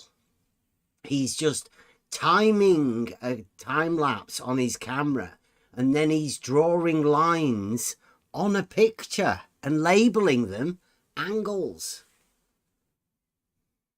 Fantastic. Well done. Well done, that man. Wait a second. He is talking about 50 minutes. He's talking about path of the sun between sunrise and sunset. Mm-hmm. But he is trying to depict this on this picture. So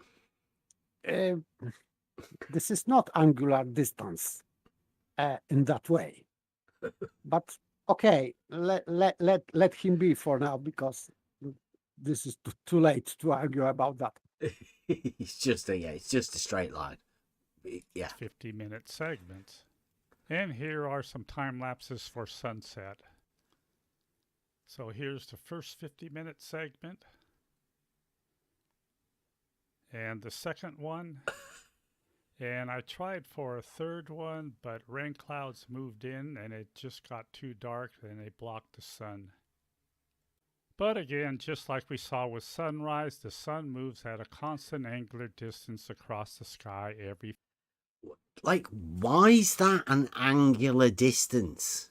Like, what does that even mean? There is no angular distance. That, to me, that's sophistry. Like, when I say you can do fuck all with an angle, that means you can't pretend that an angle is a distance, which is what he's saying. He's trying to make you think that these lines here are a distance. He's trying to make you place the Ruhif and his opposite side to the angle. At least in your mind, place it there. Angular distance. By the way, it has nothing what he's depicting now. This 50 minutes, 12 and half degree has nothing to do with perspective. Completely nothing. So I don't, it's for curiosity, maybe for his curiosity, but it has nothing to do with perspective, what he is now showing on the screen. So I don't know what kind of argument he will make from that about perspective, because he is talking about perspective supposedly.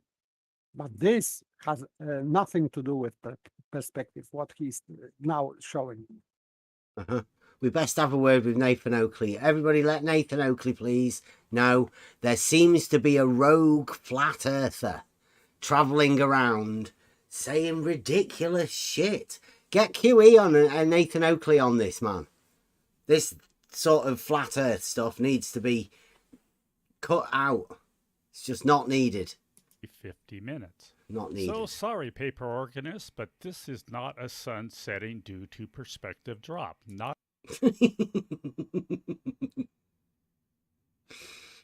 Sorry, paper. Not even close. Now, another question I asked in that video is, what path does this sun take at night to return to the east to rise again in the morning? And it makes logical sense that the sun is going to continue on that same path at the same angular speed after sunset. Makes logical sense. Yes. Nice. Yeah, Sun is totally. going in circle, yes. Does About anyone really think yeah. that this sun would suddenly stop moving down at the horizon? So this means that the sun path at night is opposite of the observed. What's that? This is Is he on the pizza? this is hijacking perspective. This is we can see Right, how It's they pizza. are hijacking perspective, because on this picture we can see supposedly what this person can see, but this is depicted in orthographic view. That's the pizza. Yes, Yeah. on plane, whatever. But still, Flat Earth Dogma's drawn the pizza. yes. Yeah, Yes. nice. Nice. Wally, are you in agreement, or what about Nathan Oakley? Does Nathan Oakley think Flat Earth Dogma and his pizza, is that a good model for you? Are you happy with that? What about you, Wally? Nathan Oakley? Any flat earthers out there that agree with the pizza?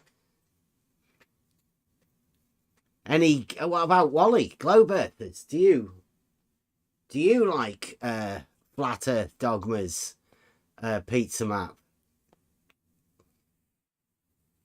They definitely like circles, though. You can't. And look, he's got vertical there as well. He's even labelled vertical. Yeah. And he's depicting this as orthographic view. What we see, it's completely nothing to do with perspective.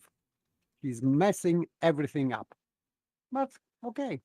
Well, I mean, at least he's got it right? Vertical is perpendicular to the horizon, right? In the distance. It's not like where he is.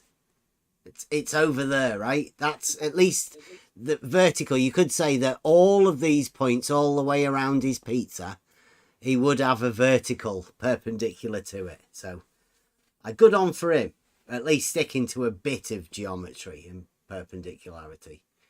The trick here is also that he is showing the sun just behind, let's say, horizon.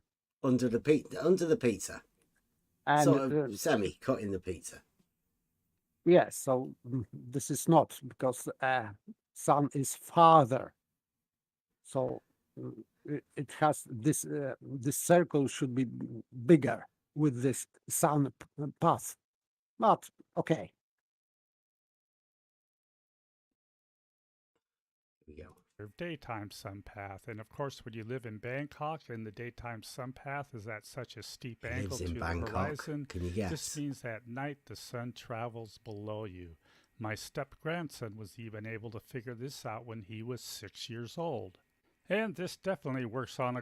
Dear, why do they step-grandson 6 years old? Why do they bring them into the ridiculous flat earth thing? I don't know what he's doing.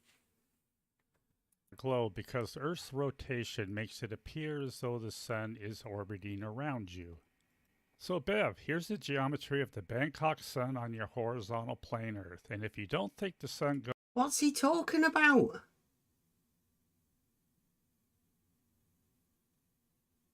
Is he just making up a fucking argument, stupid twat? Hear that again, right? He's talking a load of shit about pizza maps and all of that, and then... around you. So Bev, here's the geometry of the Bangkok sun on your horizontal plane Earth, and if you don't think the sun goes below... It's not my horizontal plane Earth. You've just drawn the fucking stupid pizza map. That's not my horizontal plane Earth, you flat Earth dogma. You drew it, not me. You saw me draw a straight line and wrote 69 miles horizontal and drew an angle at each end. I did not say that was Earth. It was just a line to depict a distance. Fuck's sake. Flat earthers are fucking ridiculous. Doesn't even know what he's talking about. Obsessed. Didn't say Earth. That's you. Earth obsessed. Pillock. Below the Earth's surface at night, then what is the correct geometry? Now, what's the correct geometry? Euclidean. Euclidean geometry is the only geometry that we can use. I'll answer that. Now stop being dishonest and pretending that I'm having this argument when you, flat earth dogma, are just fucking talking shit about your stuff. I'm not interested in this. You got triggered because I said that a horizontal distance of 69 miles can have an angle measured at either end. Sorry. Now, what about Polaris, which is also called the North Star and has been a very important beacon for navigation? First of all, I can find my latitude by just measuring the angle of Polaris above the horizon. I can also... Nathan Oakley, argument number one. Label the angle latitude. Genius. Yes. Nathan Oakley's done that. It's not doing something with the angle. Yes, renaming. So angle is latitude, therefore latitude is an angle. Mm-hmm. Therefore angle is latitude, and so on and so on. Circle jerking. Yeah. Not doing something with the angle. Okay, I would say yes, he's doing tautology with an angle. So, okay. Sophistry. also figure out if I'm traveling towards the north or south, depending on if Polaris is moving higher or closer to the horizon. And if the angle of the North Star above the horizon was known at the destination, then throughout history, both mariners and travelers knew that they could use this information to help guide them to their destination. And here's something. I'm going to have to go over that again. Horizon was known at the destination, then throughout history, both mariners and travelers knew that they could use this information to help guide them to their destination. Oh, right. So they could help themselves by using the information to get them where they wanted to go. Well, that sounds like a comprehensive thing to say, doesn't it? That just using the information. So that's what they can do with an angle. They can use the information to get where they want to go. So if they know that they are 48 degree above horizon, it means that they know that they are at 48 degree latitude. Yeah. Yes. So, And great. if where Great. they get where they want to go at the port, they can measure an angle of 40 degrees, then when they get there and measure at 40 degrees, then they know that they're at 40 degrees. That they use that information to get them wherever they wanted to go. I mean, that's a pretty comprehensive, absolutely fucking nothing again, strangely enough. It does sound a bit like Nathan Oakley, doesn't it? What do you reckon he's going to write a song about it now as well? Yes. Decisively. Tell stories. And here's something else we can do with fucking angles to Polaris. About 4 months ago, I uploaded this video, Our North Celestial Star Trails Globe Evidence. Here are two well-known constellations. Okay. On track. A camera. Star trails. Angle. Let's go. In the northern sky, Ursa Minor and Major. Now in America, they're commonly referred to as the Big Dipper and the Little Dipper, which has Polaris at the end of its handle. And I'm going to take a look at these two stars, Dubhe, which is 28 degrees away from Polaris, and Alcade, which is 41 degrees away. Since the Big Dipper makes a counterclockwise rotation around Polaris every day, that means that the paths of these two stars are circles with Polaris at its center. Now in my hometown of Seattle, Polaris is about 47.6 degrees above the horizon. So on a clear night, I could always see the Big Dipper when it was below Polaris.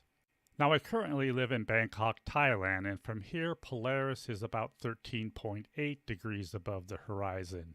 So it's pretty obvious that when the Big Dipper is below Polaris, the reason I can't see it is because it is below the horizon. I also spent almost a year in Cairns, which is on the northeast coast of Australia, and this is where I learned to scuba dive. Now on a clear night, you could see the Big Dipper as it passed over the top of Polaris, but again, it's pretty obvious why Polaris is not visible from Cairns. So again, Bev, if this globe geometry is wrong, then what is the correct geometry on your horizontal plane Earth? I quite don't understand what he's trying to prove with What that. geometry is he talking about? Like I know he's got a ruler here, right? And he's drawn horizontal lines here across, and he's got a couple of circles here. What's he talking about? Like, literally, what the fuck was that?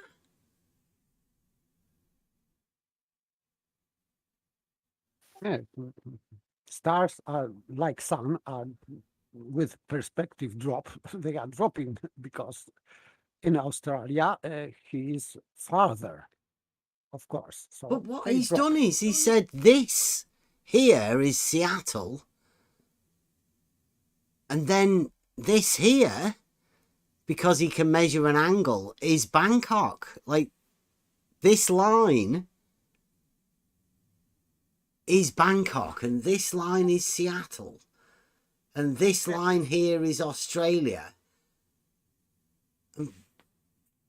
They're angles. He's represented an angle as a line, and then said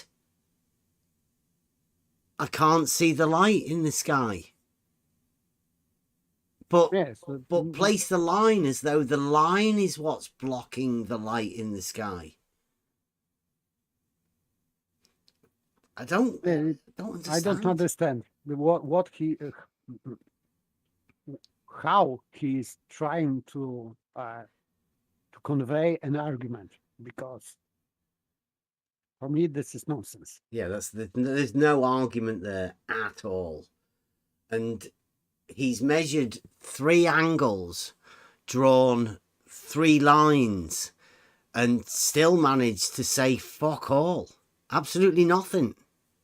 Leave us even more confused as to what the argument is. You have to state your argument a bit more closely, flat earth dogma, because, well, I don't know, I don't get it. And, like, to me, you've still not done anything with an angle, except you've drawn a line to represent an angle, which is strange, isn't it? Can you imagine anybody measuring an angle and then drawing a line on a graph to represent an angle? I mean, what would be the purpose of that? And he labeled that horizon, so he's trying to say that, for example, this highest one in Australia, let's say, that he's trying to depict that this Polaris is always below horizon, and this Big Dipper is partially above horizon, and when it is going around, it is setting.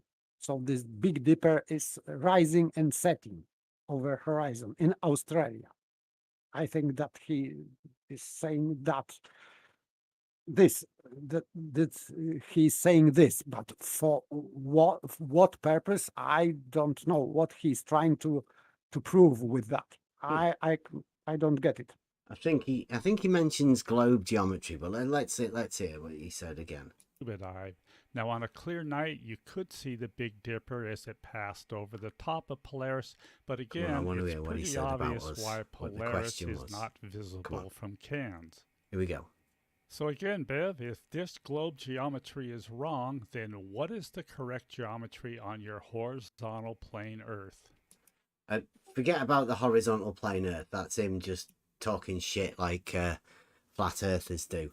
This is not globe geometry. Well, I'm just about to go over that, right? If this, as Flat Earth Dogma says, is globe geometry, this is why I think he's actually a flat earther, or Flat Earth Society, right? There's no way this guy's a globe, because what he's got here is 3 lines that he's put, straight lines across the page. He's measured a scale up the side of angle and then drawn straight lines. Now, if this is globe geometry, then globe geometry has just labelled 3 lines, horizon, straight lines, and latitude.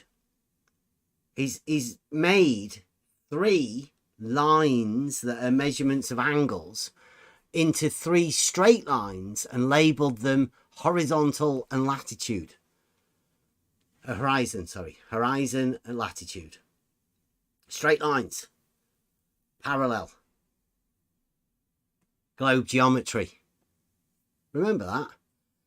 Flat Earth Dogma.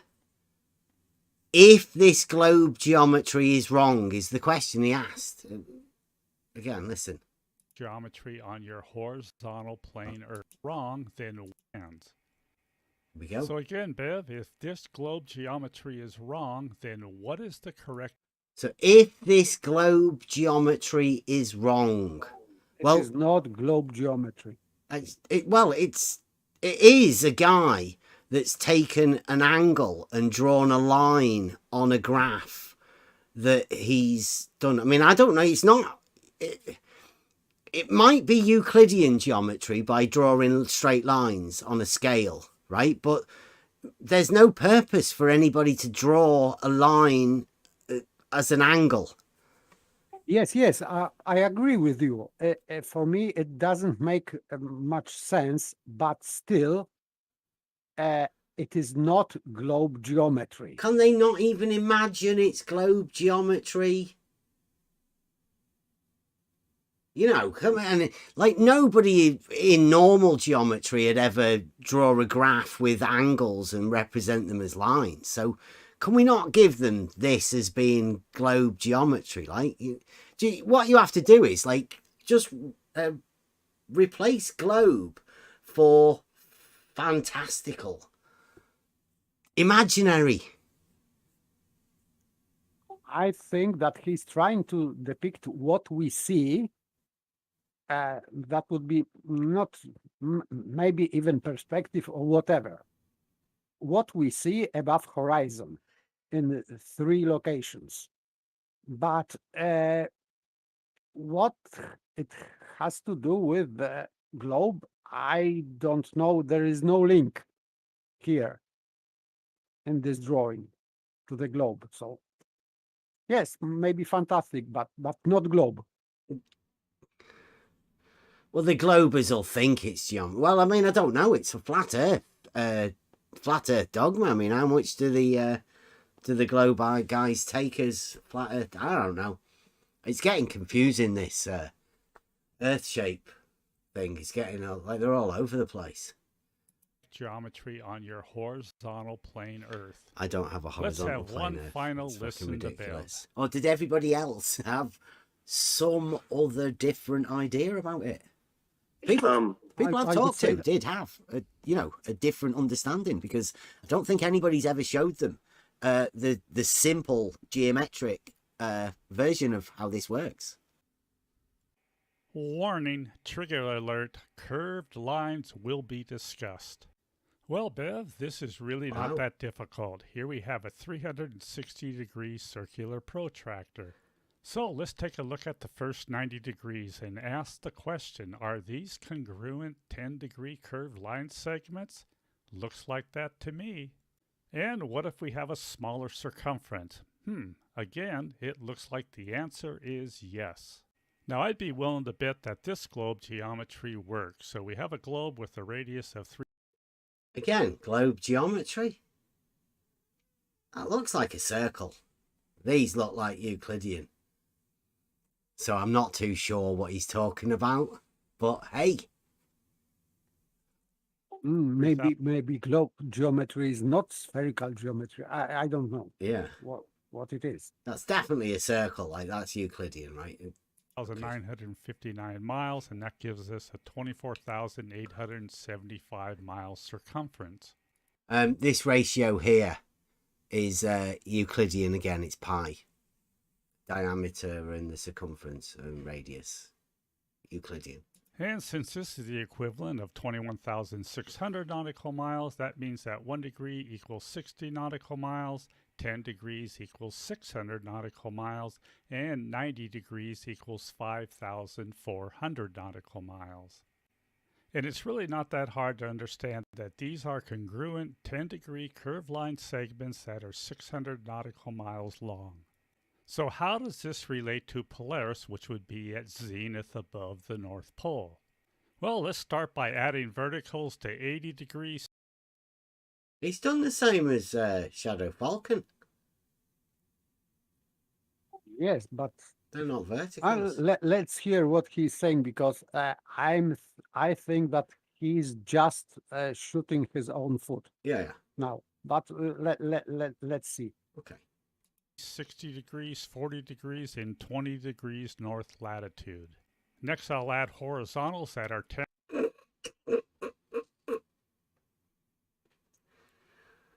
Typical for globers. Yeah. Go on. Now, this is where we're getting into the globe land. Not the fact that he's put tangents, but it's the fact that he's labelled them vertical and horizontal. That's the giveaway. That's the globe part, right? You can automatically tell this guy's living in fantasy land. But I mean, hey, let's go. Tangent to those points. Now, since Polaris is light years away from Earth, that means that its light strikes Earth in parallel rays. Parallel rays. Okay. And that is represented by these 4 lines that are parallel to the North Pole zenith line. And look at that. The angles that are measured from the horizontal match the latitude angles.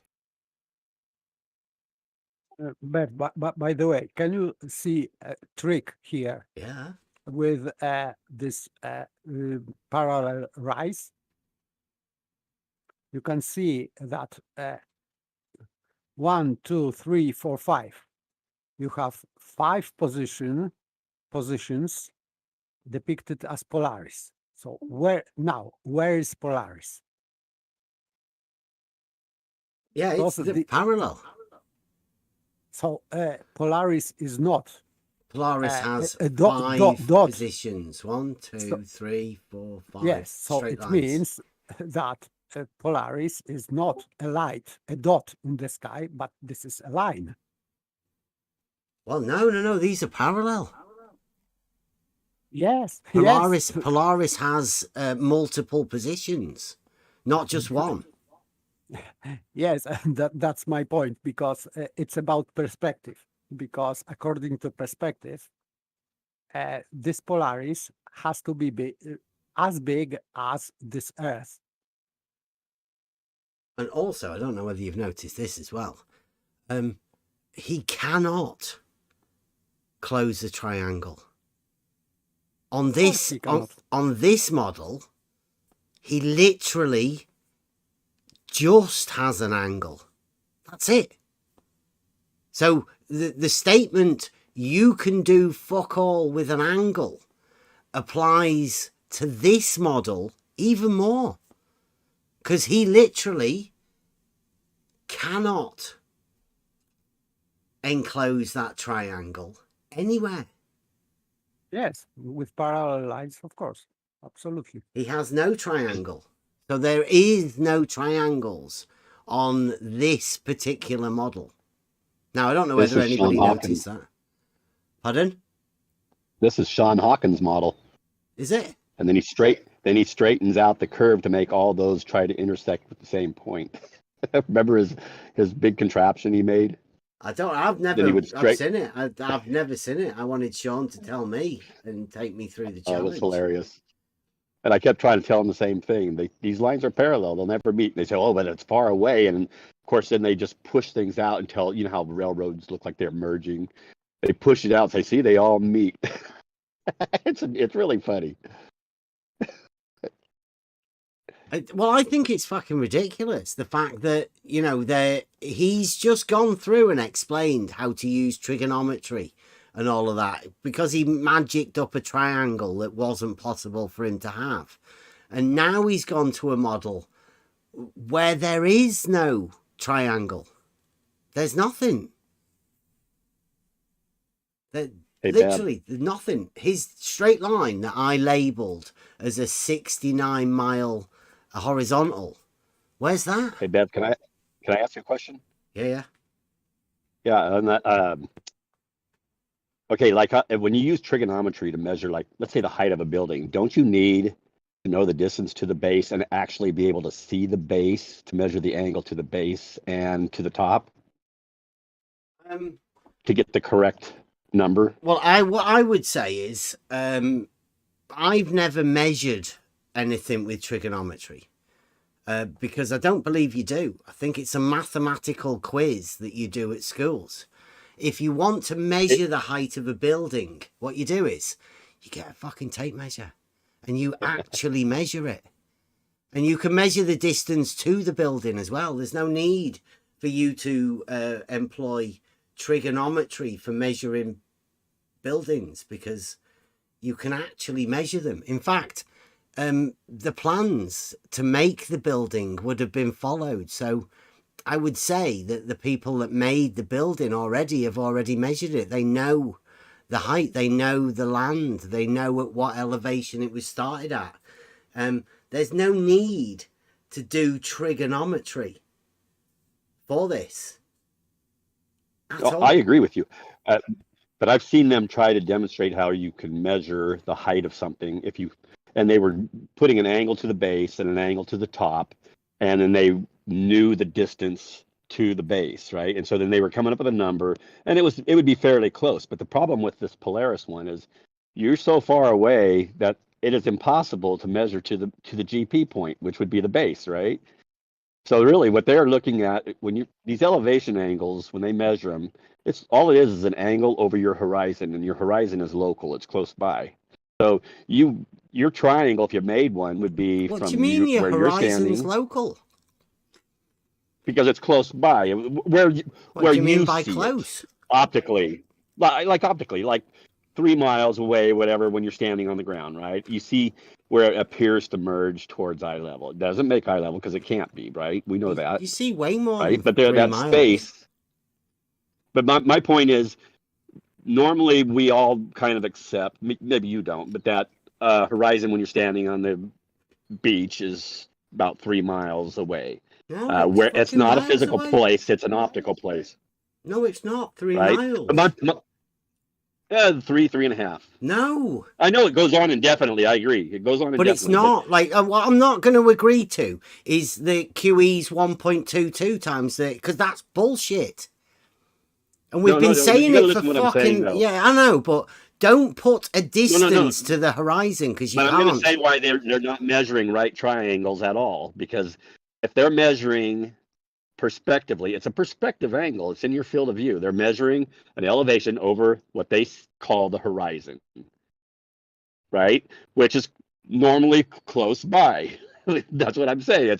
It's an optical limit where you can see detail, where you can't any longer see detail on the surface because of the angle. And so they're really measuring an obtuse triangle. Isn't it? Obtuse would be like if you measured from where you're standing to your horizon would be the base, and then the line from there to the star, and the line from you to the star, which you can't measure because it's a point of light in the sky. Can't measure any of them. Away. Can't measure to the horizon either.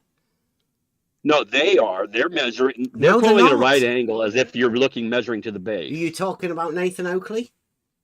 Nathan Oakley and the Globers. Okay. They keep talking about right triangles, but it can't be a right triangle. It's a light in the sky that's far away. It's not above their horizon. Yeah, exactly. It's far, far away. We have a saying, so right? You can do fuck all with an angle. You just got an angle. Yes, I know. That's all they got is an angle. I agree. Yeah. And you can do fuck all with it. Perspective angle. Because they're measuring that angle over what they call the horizon, what they look and see the horizon. And that's why it'll stay at that steady pace, because they're actually just measuring from one point to another. They're not measuring the whole distance just from one angle somewhere and saying, oh, way over there. No, they're just going, like, let's say that it's at 30 degrees. They'll stop at that point, move 69 miles, and from that perspective point to the next perspective point, it will drop 1 degree for 69 miles. And it'll just keep doing the same, because that is always the same. You're moving it with you. You're taking that optical horizon with you, right? Because it's only so far away where you can optically see any more of the surface. And that's what most people generally think of as a horizon. They think it's a physical limit. Have you ever measured it? I think it's an optical. So you're dragging it with you, and you're always measuring the angle. No. Have you ever measured the 69 miles? And then gone to point A and point B and measured the angle to the light in the sky. You'll keep getting the same. If you're measuring from this no, point please, to this point, is this Gary? Yes. Right, Gary, please. Have you ever measured it? But we know, but it still is 1 degree per 69 miles. Have you ever done it? Never mind, Dad. You're. This is why I don't like to even talk to you, because you think you know everything and you're not thinking. No. You're telling me that it will happen. I'm asking you, have you ever done it? Yes, from the previous point you were at, if you go 69 miles, it will drop 1 degree in the sky if you're measuring like the Polaris. Have you done that? People do it all the time. I've never done it. You're saying you can do it. Have Perspective, you like I'm talking about, ever is done it? linear because you're dragging your horizon with you. That's why they always I've adjust done it. their I've done it measurements to sea optically level. with an Yes, it's a auto perspective level. measurement. I've done it smaller scale. Yes, right? optically. I've done that. Optically I can is say, perspective. Gary, I have done that, but I have never done the angle measurement of 69 miles. I can say that quite often because I haven't fucking done it. And I'm not claiming that it is, right? I know that people do claim it. People like you. People like you have claimed that other people have done it, but you've never done it. Have you? Has he gone? No, I haven't. I don't now. I don't sail. But do but you people know? have shown no, by driving 69 no. miles, It doesn't it'll drop 1 need degree. sailing, Gary. You do the 69 You miles can as do a this measurement driving, on, as long as you stay at the same elevation. Yes, on land. Effectively, it will Yes. drop 1 degree. Have you ever done that to verify what you're saying to be true? No, it doesn't mean I don't have to do it for it to. It's a Shadow fact. Giants. Shadow No, Giants said I'm it's not a fact. Oakley. Well, I disagree with Oakley. where They did don't you like hear? what I say. Where did you hear the fact that you've just stated? Where did Because you hear it? I've seen people actually do driving, and they give the mileage between spots, and then they measure the angle. Right. And it does drop 1 degree. Who are those people? Every 69 miles. Who are those people? Actually, I've seen Red's Rhetoric do it, and I don't even like Red's because he's an ass. Okay, right. So and he's you've got completely Red's wrong Rhetoric. about everything. Anybody But- else? Anybody else to put on the list of? Oh, there's other people. The sellers do it all the time. That's how they estimate their distance based on their perspective angle. It's always a perspective angle from your field of view. And what do we see? The ground appears aslant towards eye level. They measure the angle to that. And that's what your horizon always stays the same distance if you stay the same elevation. And so you're dragging it with you, which will drop the thing in the sky 1 degree or raise it 1 degree if you're going towards it. That's It's 60 just nautical perspective. miles. Nobody's measured a more nautical mile, have they? Okay. Yes, they have. How do they measure nautical miles? Okay. They've been selling by this and driving by this. How do they for measure nautical many- miles? It's the fact that it is. How do they measure nautical miles, Gary? I don't know. Oh, I don't know how what? they You do it. don't know how they Probably measure similar- nautical miles? Okay, it's probably similar to the way you do mileage on your car. Think right? circular. They probably have some Think system that cir- measures the distance. Think circular arguments.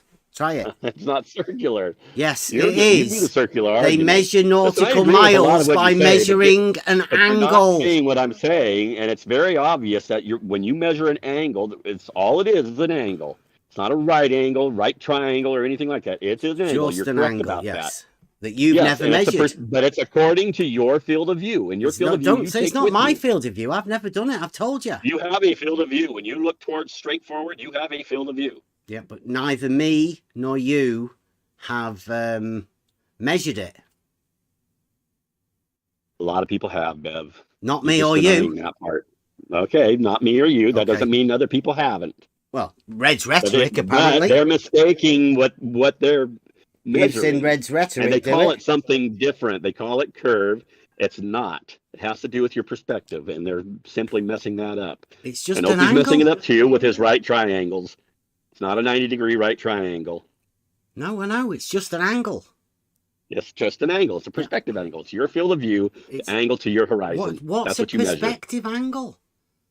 Just the angle in your field of view. It's just an angle. Your perspective. That would be your perspective. So it's an angle where you see the point of light, you see the horizon, and you measure that angle. That's all. It's just an angle. perspective.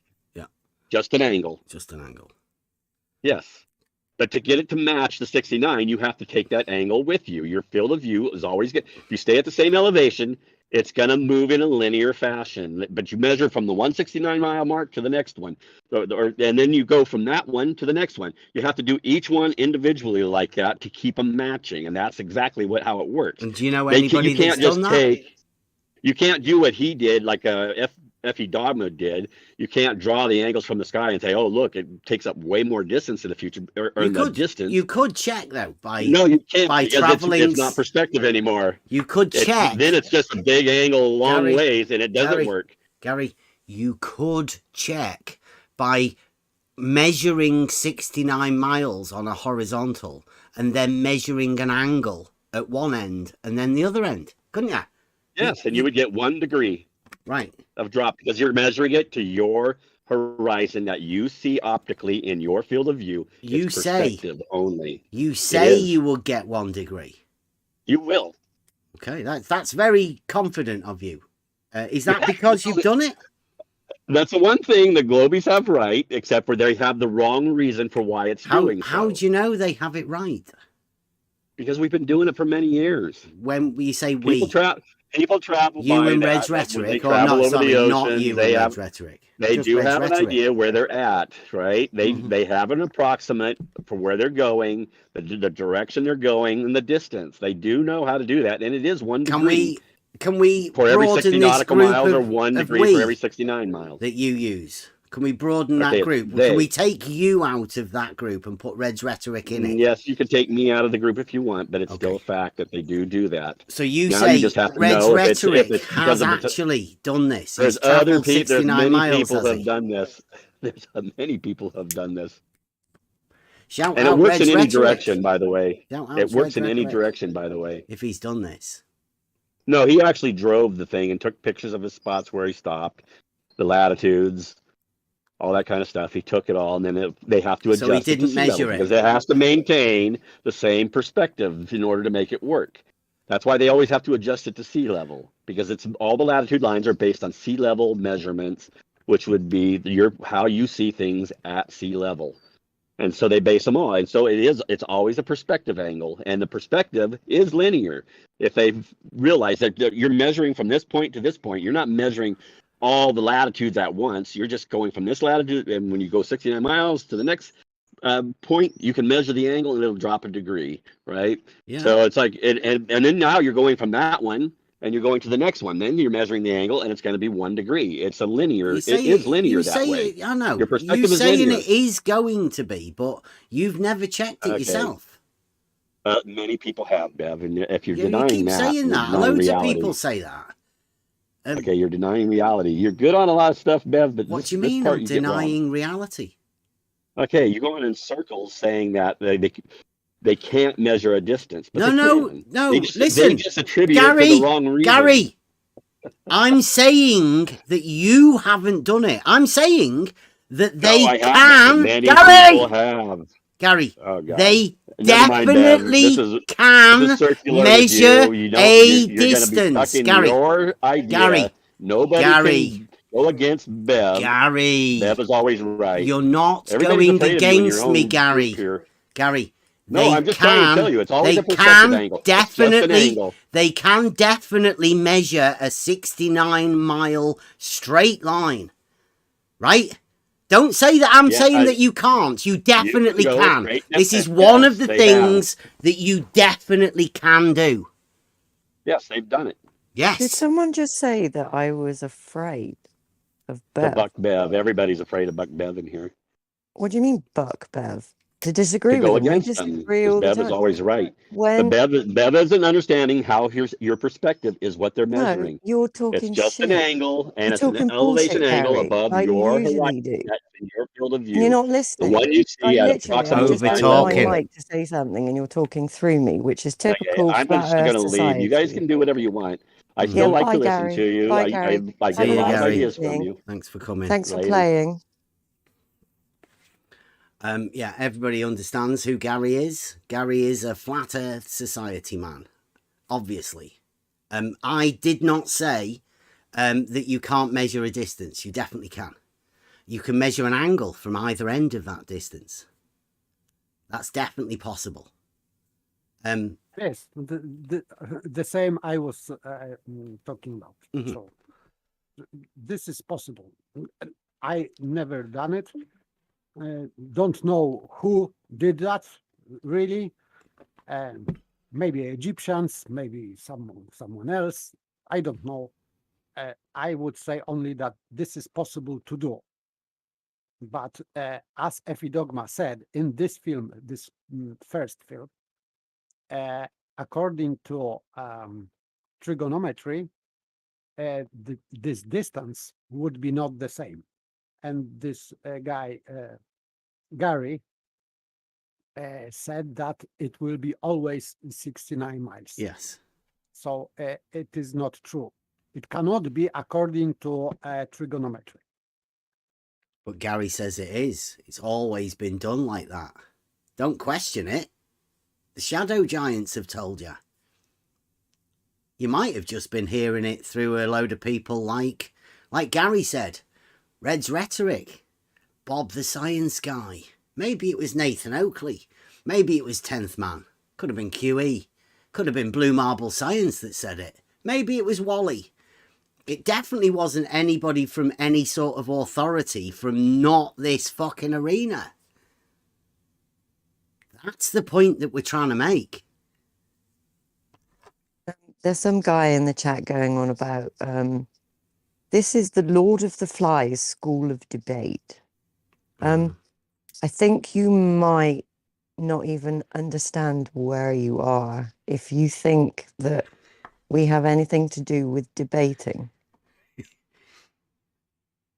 That was maybe okay? You think Gary, like don't be mistaken that Gary, he's flat earth society through and through. Over talking about shit he's never done, as though it's something that everybody's always known. Someone's done it. Yeah, someone's done it. Somebody else has done it. It's fine.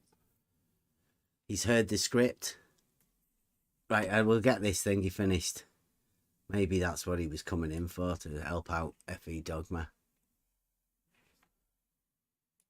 Only about a couple of minutes, if that. And look at that. The angles that are measured from the horizontal match the latitude angles. And this is also true for 70 degrees, 50 degrees, 30 degrees, and 10 degrees north latitude. So here we have two models for Polaris. The horizontal plane Earth model, which is a reification fallacy. No, the fantasizing triangles. Here one. This is the one that the fantasy triangle model. And this one is the no triangle model. Not one. And the globe Earth model, which matches observed reality. So for Biv and his companions, this geometry really is not that difficult. You should try it sometime. This geometry. I don't think Flat Earth Dogma understands what geometry is. I think that they think that if you have like a triangle and a square, they both have different geometries type stuff. I'm pretty sure that's what they imagine different geometry to be. Just try thinking of what the fuck you can do with an angle. Just try thinking about it. Nothing. Fuck all.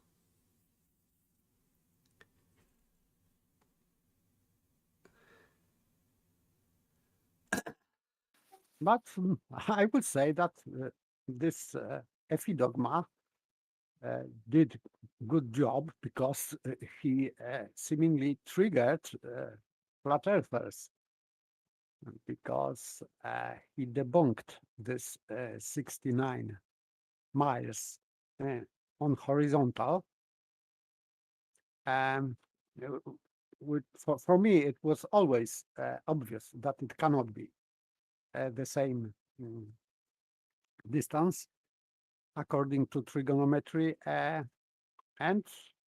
but claim of let's say a flat earth debate is that it is every 69 miles or 60 nautical miles there is perfectly 1 degree always. So don't know. Now will be fight. Please read Gary's comment in the live chat. To who? I think it's the last one he posted. You'll know the one. Visual or Bev with his labels, or visual geometry for long distance is different than regular geometry. Yeah. Nice. Different. Wow. Thank you very much, Gary. He's inventing something regular. Different imaginometry. Have you wrote any imaginometry? I would say though, paper makes a valid point, right? The trigonometrical understanding of whatever it is, but you have to get past the initial base that that's 69 miles. That's horizontal, right? Is it? Can we agree on that first? At least agree on the 69 miles being a horizontal distance. I'm pretty sure surveyors and planners, anybody like that, would agree, wouldn't they, that the 69 miles is a horizontal distance. We could have to agree on that first before we know any of the rest of the geometry that we're dealing with, right? That's what we have to have an understanding, that 69 miles as a distance is horizontal. If we can't agree on that, then I don't know what. Now, whether that's going to go into the ECV area, the thing that nobody can actually talk about. We're not allowed to talk about whether horizontal's allowed to be a straight line, because I can't see how you're going to do any geometry if you don't sort out the baseline that you're dealing with.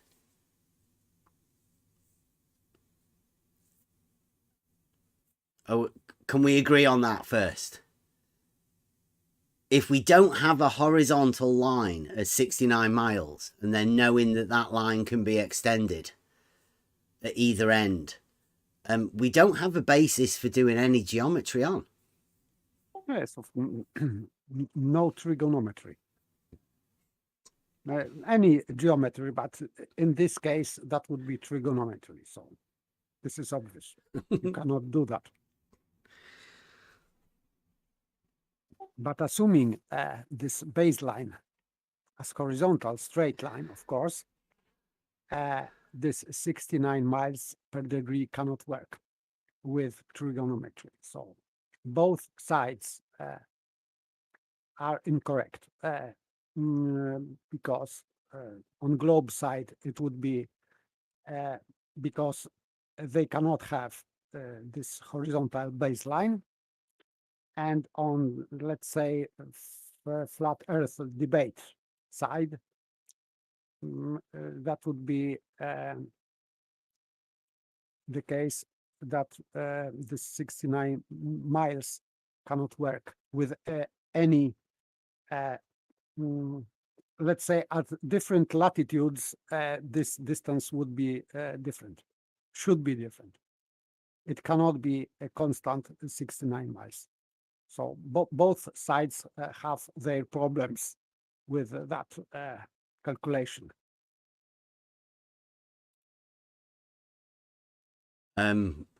Gary and Wally may be onto a similar thing here. Check this out. A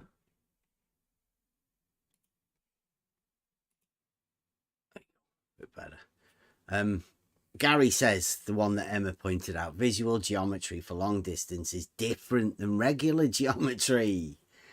And then he says a bit later on, the geometry of perspective is the globe's imaginary curve.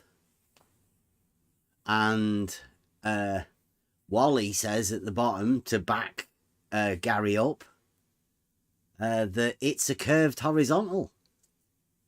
So maybe that's what Gary's talking about. The geometry of perspective is curved horizontals geometry. Curving straight line geometry. I don't know where that is. I don't think there's a thing. I think it's a load of bullshit myself, but Gary and Wally are going along with it. Teaming up. In some way, how to express that? Generally, globe, let's say, geometry is erasing perspective from calculations. So they are replacing with globe geometry. They are just throwing out perspective. they have to do that. They don't add into a globe geometry perspective. They make Don't know what replacement. globe geometry is. It's a load of Whatever shite, it is, isn't it? whatever it is, they just replace.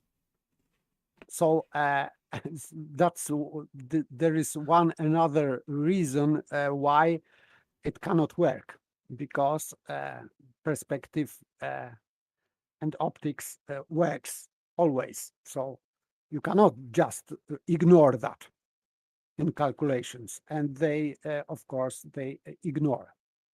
Globers ignore perspective in calculations of distances and this drop, perspective drop, or whatever. They just ignore.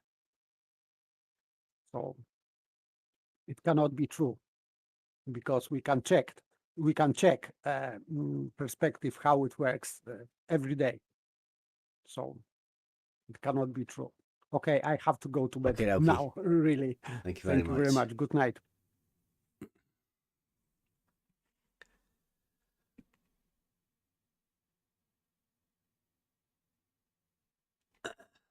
Yes.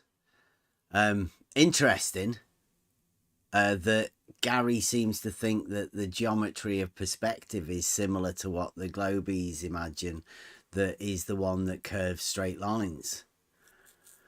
As far as I'm aware, the only geometry that exists in reality is Euclidean, and Euclidean geometry has the signifier of knowing that a straight line isn't curved. So any other geometry would have to have some sort of difference between a straight line and a straight line. Otherwise, it would just be Euclidean geometry, what everybody knows as geometry.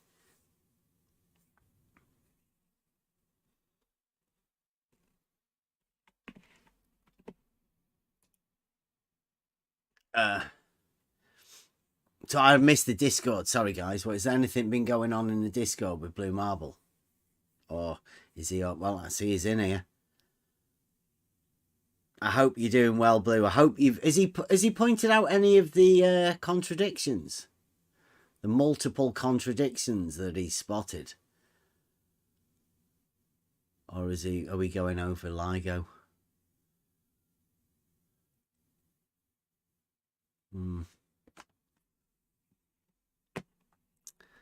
Well, thanks to Gary for popping in. Absolutely useless again. I don't know why you try and do that. Talk all over us. As though you're arguing. But pretty sure we were saying the same things, other than the fact that you were just talking shit about stuff that you've never done. Not too keen on that. The fact that people who've never done things state that if you do them, something will happen when they've never done it themselves.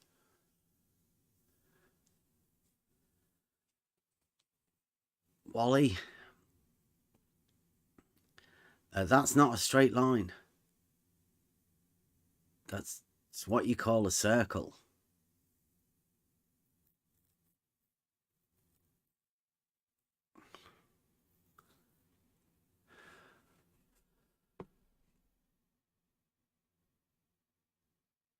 Gary, the geometry of the train tracks isn't what you see. The geometry of the train tracks are the actual physical train tracks. Yep.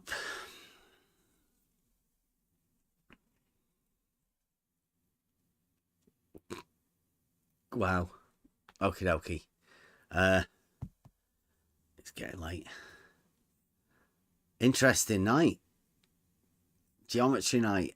Flat Earth Dogma. I hope Flat Earth Dogma is going to actually get interested and start talking about this stuff. They've got a few things from Flat Earth Dogma.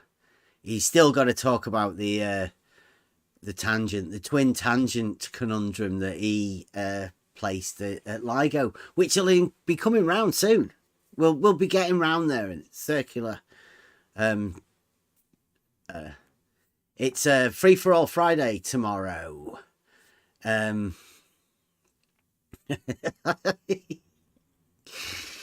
Oh, can I just? I'm gonna have to put this. Let me clip this. You like this?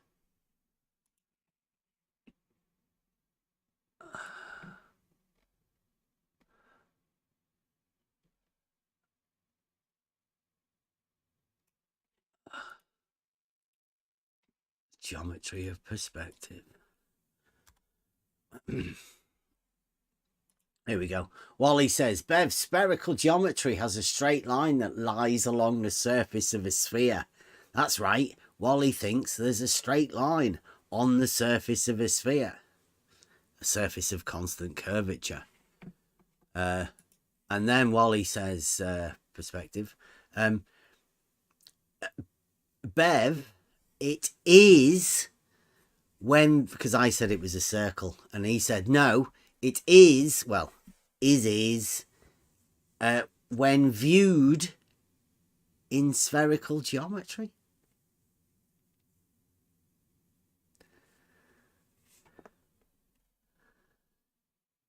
Is when you view it from in, sorry, you view it in spherical geometry. So that's when you are in spherical geometry and you look at a line on a sphere, then it's straight.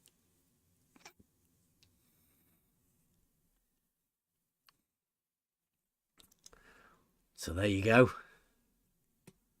Wally said it. You've got the leaders of the Blue Marble scientific community right here.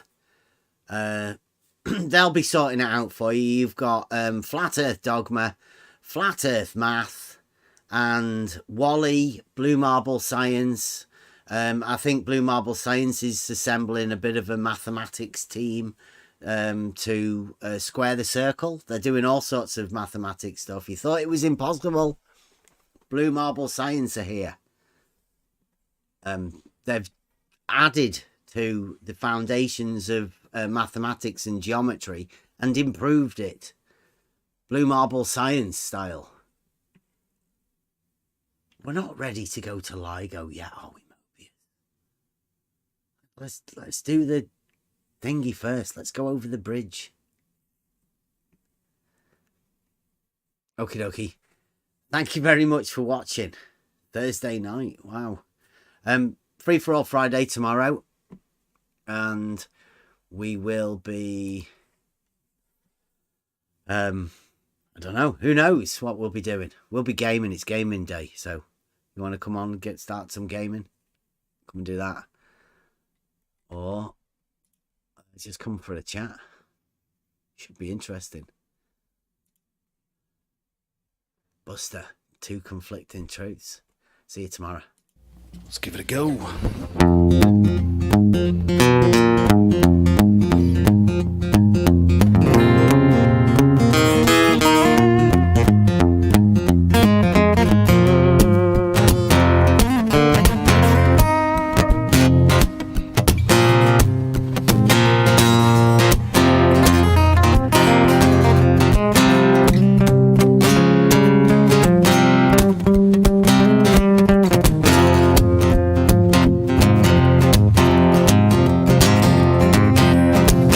Everybody's got on path to choose.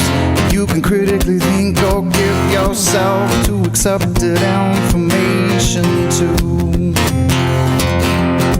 Well, you got it right. Everybody's got their own way to go.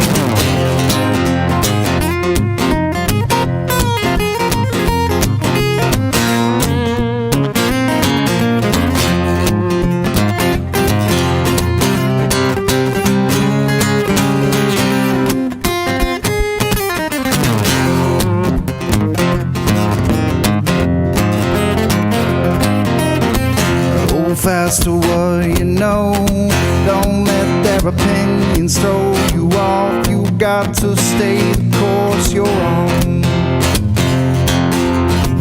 You got it right. their own way to go.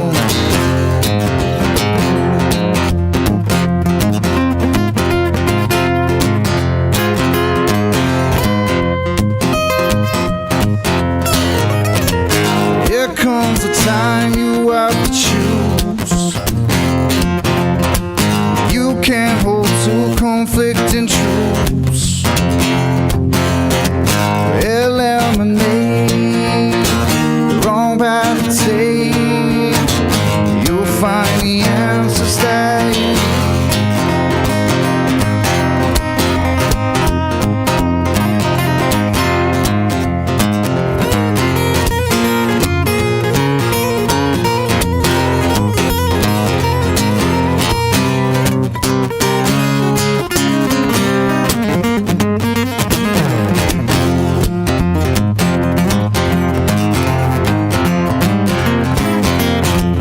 Contemplate before you make a choice.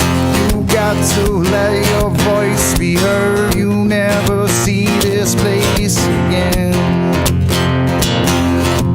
You got it right. Everybody's got their own way to go.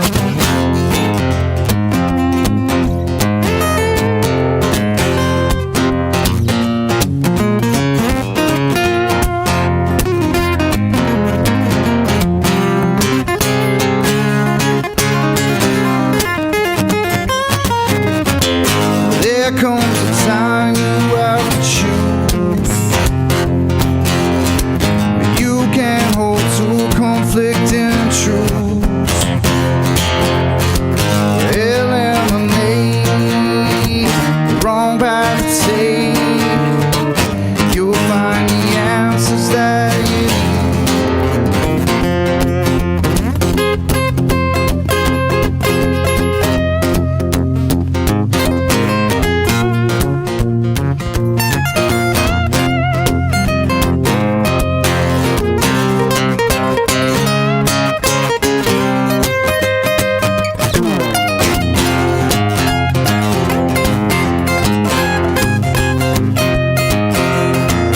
Try not to enable their thoughts. They got enough problem with this bridge to cross. No matter what I say, they're doomed. You got it right. Everybody's got their own way to go.